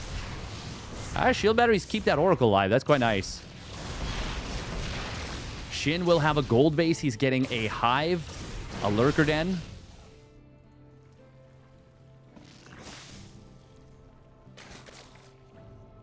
ShoWTimE is not dead, but I really cannot overstate how much I hate his position in this game. He's got 1 Robo, just building his first Immortal now. +2 weapons is well-timed, but Hydra Speed just kicked in. Oh, that's a big spread. The army is out of position for ShoWTimE, and I think this just might be the end right here of this game. There's a lot of Storms. Maybe not. More Stalkers show up and the Immortal. The Storms were really, really good. Very well done. That was a great hold for ShoWTimE. That looked really, really dangerous for him, but he had units ready for the mutas. Just positioned elsewhere. I do think these mutas should kind of just throw themselves away at this point. 6 supply of ultimately no value. If they kill a Prism, that would be amazing, but that would be the only thing they could do that's valuable here. There is Fungal Growth available. Storm going to hit the Lings hard. Hydra Lunge being added in. 10 Lurkers. And the range as well. No, he loses the Oracle. Oh, that's his mobile detection. That's his easy mobile detection, I should say. He still has Observer, of course, but Observers are so snipeable. Lurkers, meanwhile, have snuck up on the left side. ShoWTimE was not well positioned for this one. And unlike earlier, yeah, this does feel like this is maybe a checkmate move. There is a lot of Zealots here. Seismic Spines will complete. 1 Immortal. Reburrows the Lurkers. More units coming back in, but so too are a ton more units coming in for SHIN. Stalkers get absolutely obliterated by the Lurkers. And this was a very well-played game from SHIN. He kept ShoWTimE guessing multiple times over and over and over again. And ultimately, SHIN crushes him in game number 2 and now finds himself 1 map away from exacting his revenge and advancing on into the top 8, the double elimination bracket.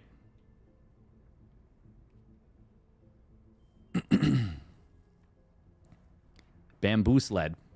He's been hit with the old Bamboo Sled.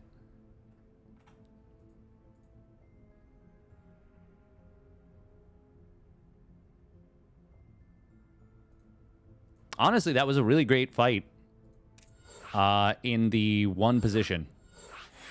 The 1 position outside of ShoWTimE's front, or 4th base. But SHIN still had another card to play. That was like layers upon layers of aggression there in that game number 2. Started out with the Mutas, into the Roach Hydra, into the Lurkers. Created a lot of opportunities to win that game. Thank you very much, Razorback OTP, for the 200 biddies. Thank you, thank you, thank you. Very much appreciated. Thank you.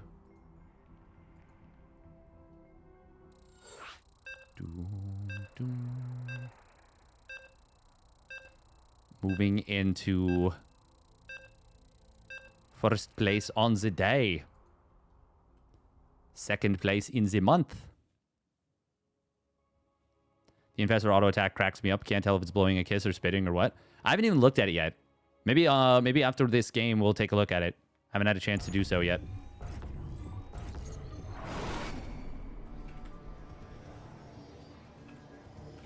How many snoozes do I have? I have one and another that will be available. Oh, it'll be close. Okay, we might be okay if this game goes over 20 minutes. But if it does, we might have to run like 3 minutes of ads. All right, here we go. Spawning up at the top right, it is ShoWTimE in the red. I can only snooze so many times. And his opponent spawning down in the bottom left, it is SHIN. In the blue. In the bleu. Sacre. Oh. We got ShoWTimE getting across the map here. SHIN is going to send the drone.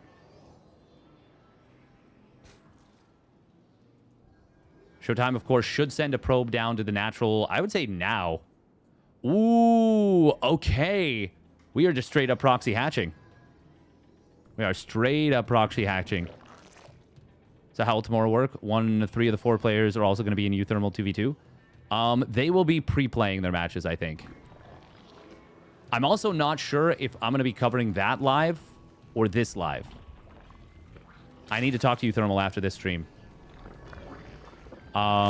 Whatever I don't do live, I'm going to do the other thing probably right after. ShoWTimE doesn't know just yet. He does not know.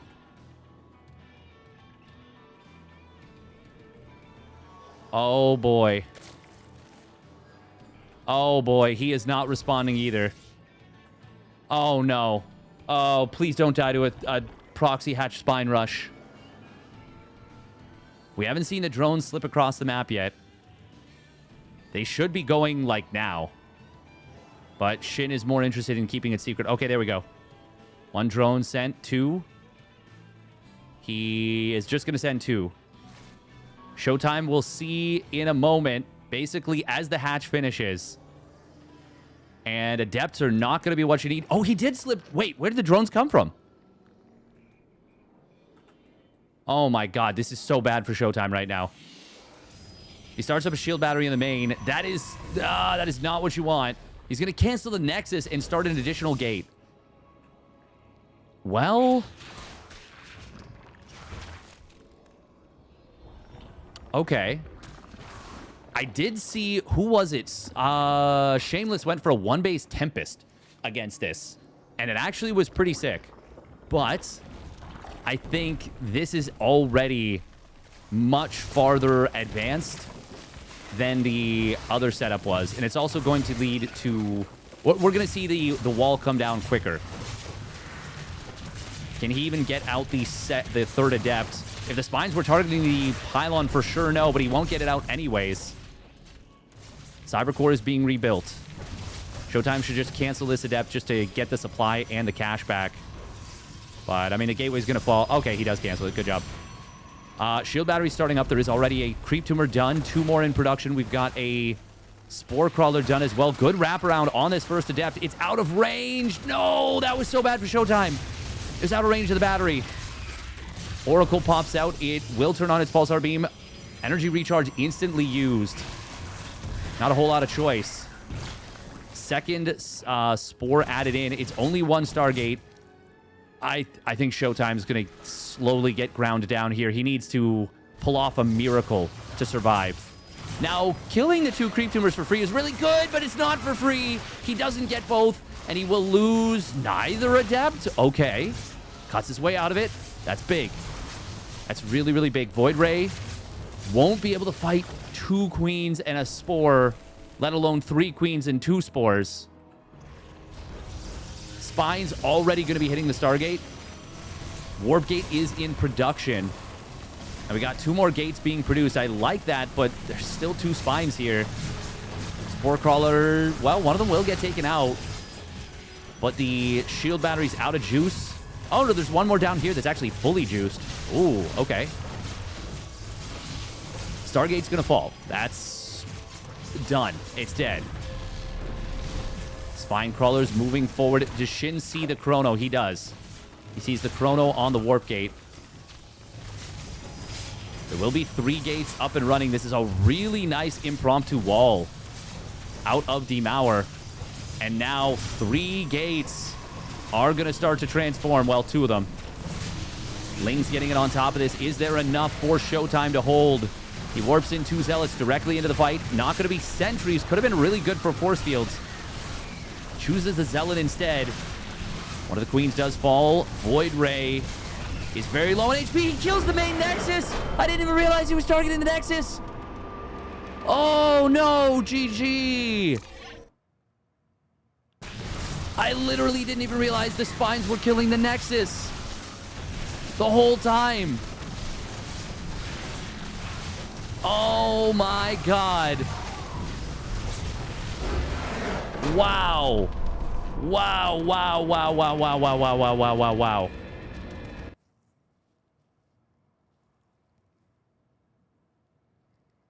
I was so focused on the Queens and Lings. And so too must have ShoWTimE been. Oh, man. You need to lay off the Tylenol? It's true. It is true.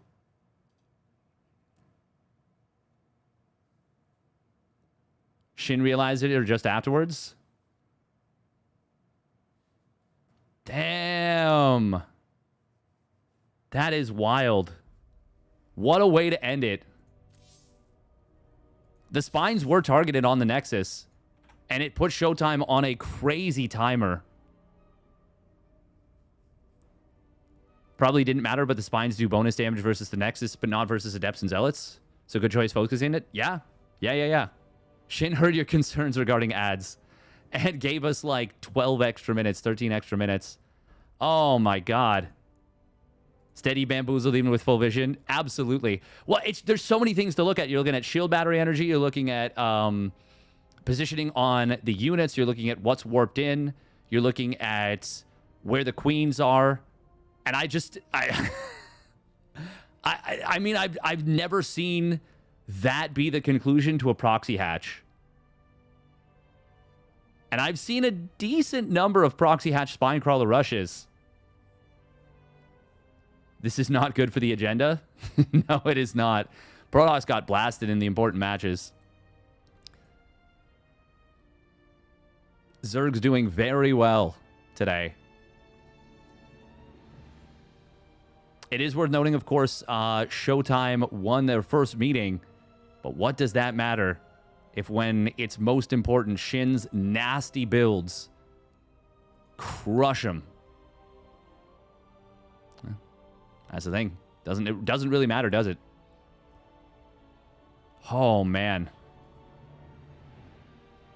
Well done right there by...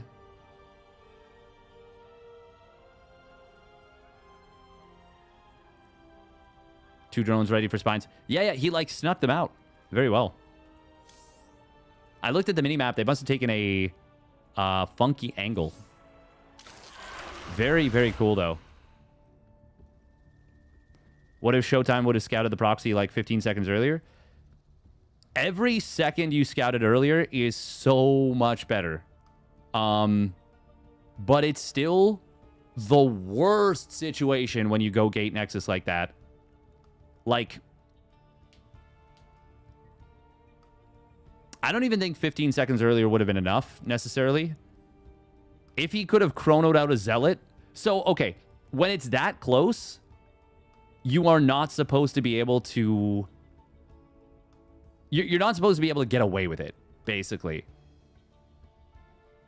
But ShoWTimE wasn't thinking about it, and...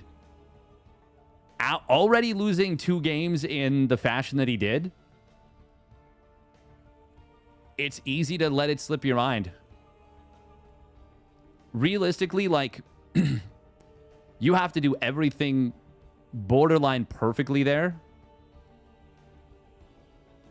If ShoWTimE... So probably the worst moment for ShoWTimE where he missed out, besides not scouting it, because that's the biggest issue, is the fact that he didn't deny the creep from getting right up the ramp. Like, so fast. Trying to think of like what else. Yeah, you know what? Let's take a look at it. Let's do a little bit of a breakdown. Why not? Do a little bit of a breakdown on it. Congratulations to SHIN and Serral. Spoilers for the other groups, but we now have 2 Protoss, a Terran, and 3 Zergs actually making it through.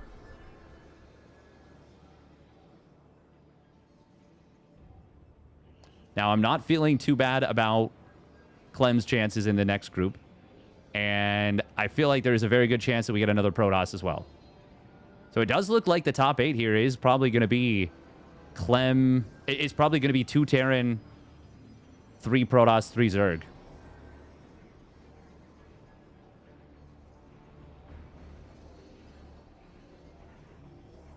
Very likely. Okay, let's take a look at this. We'll just do a little cheeky little rundown.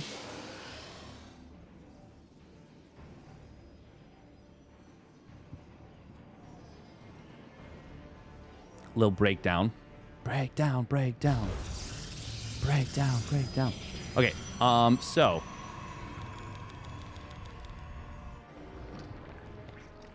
ShoWTimE's biggest mistake is right here, you know? Well, let's see what he's seen.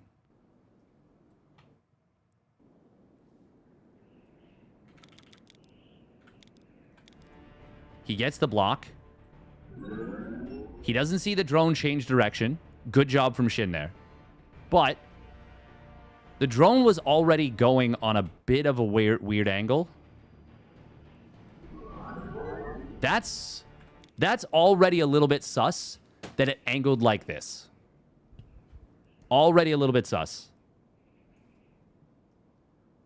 ShoWTimE, it is totally fine to block the hatch for a while, but you do have to double check and make sure, hey, my opponent didn't take this base or did take this base.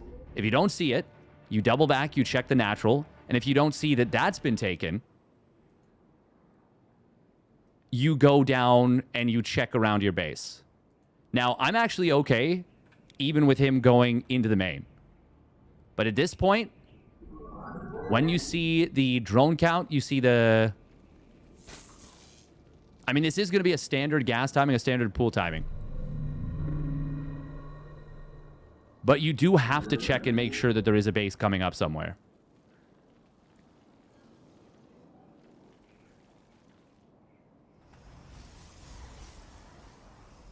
And not outside of your base.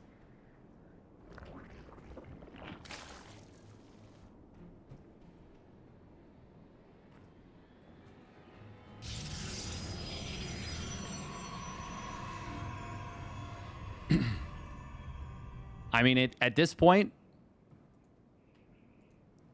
it's kind of too late. Already a little bit. Now, when did the drones actually slip out? Because I missed it. Like a baboon. They didn't already slip out, right? No? Okay, this is interesting. Oh, this is actually super cute. Right, okay, right there. A drone transferred that wasn't supposed to. So this is really, really cute from SHIN. He uses the rallying drone that would normally just go to the third. Oh, that's actually super cute from SHIN. That's really, really smart. I like that. ShoWTimE, after, you know, how many competitive games at the top level? He doesn't notice. He does not notice. One drone missing is quite difficult to kind of, you know, clock.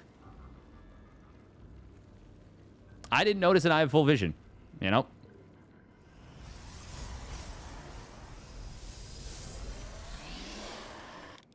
ShoWTimE still hasn't seen it. The thing is, if you see it now, you can, instead of building a Stargate, you can actually start a robo facility.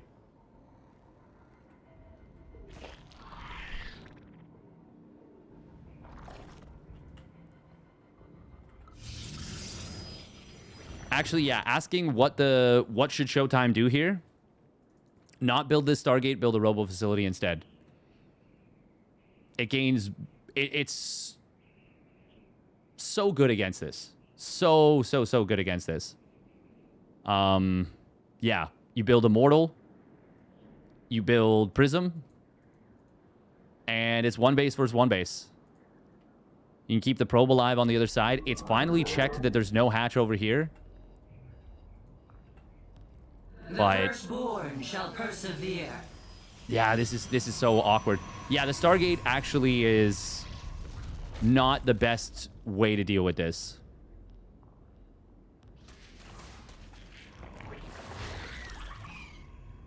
It is not the best way.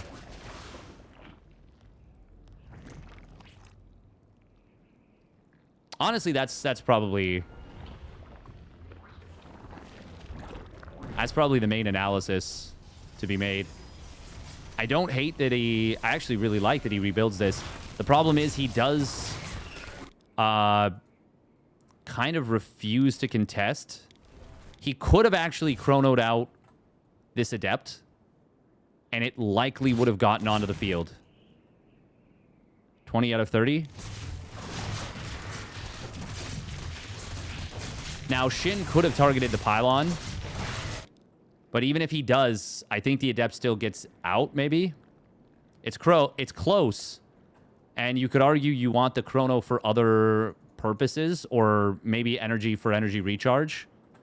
But a third Adept is a huge deal. Also, actually losing one of the Adepts when he did was really, really rough.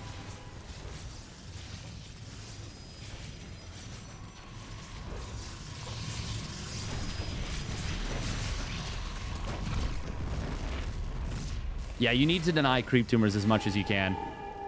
Losing this Adept... Oh, it's disastrous. It's straight up disastrous.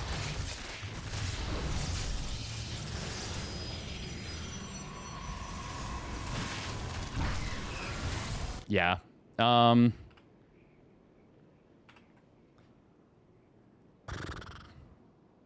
You got to do a lot of things very, very right against a proxy hatch build. Unfortunately for ShoWTimE, he wasn't able to. And it cost him. Another JoJo reference, keep on coming.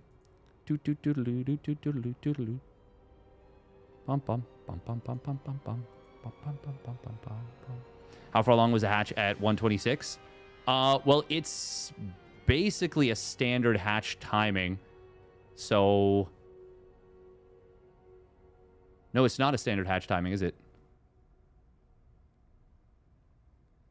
Should be like halfway done. You're hearing duplicated in-game audio, by the way? Really?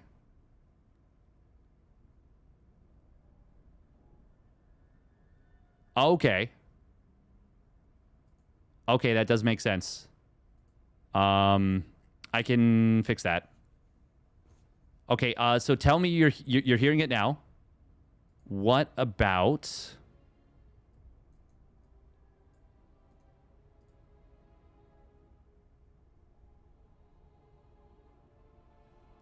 Wait, are you hearing duplicated in-game audio?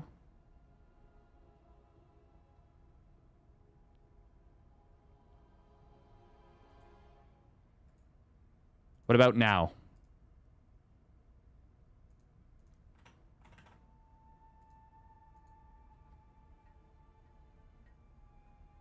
Felt way early. I mean, it was definitely an early proxy hatch. There's no doubt about it. That was... And that's tough to deal with. You heard him, Buff Terran. Thank you, Sipship, for the money for the Cabal. Money, money, money, money, money, money, money, money, money, money. Audio was good here. Meow. Meow, meow, meow. Okay, maybe we will run a couple ads. And we'll play like one Vidya game. One Vidya game, one Vidya game, one Vidya game, one Vidya game. It's a game, it's a game.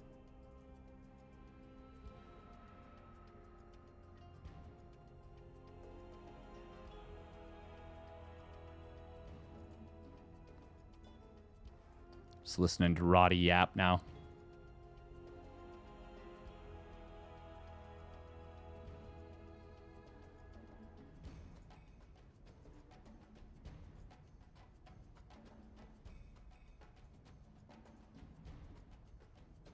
Oh.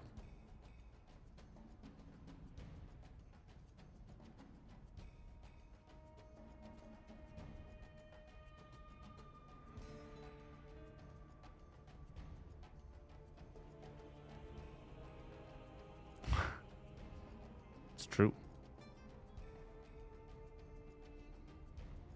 We did see lots of build order variety. He's right about that. I mean, it's been varietous. One Zerg ladder game. Let's see if we can't get a cheeky victory here. Cheeky victory. Maybe back on up. What is that? Medium, low, no. Oh, it's high, low, low, medium, low, off, low, 2D, gameplay. I gotta remember to change these things back for when we go live tomorrow.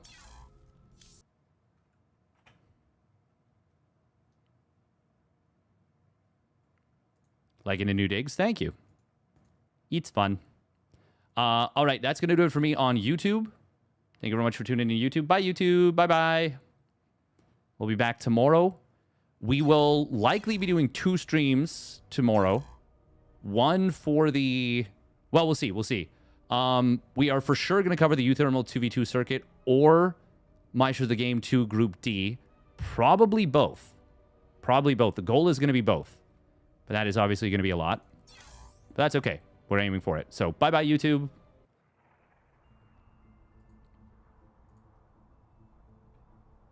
Beat it, nerds.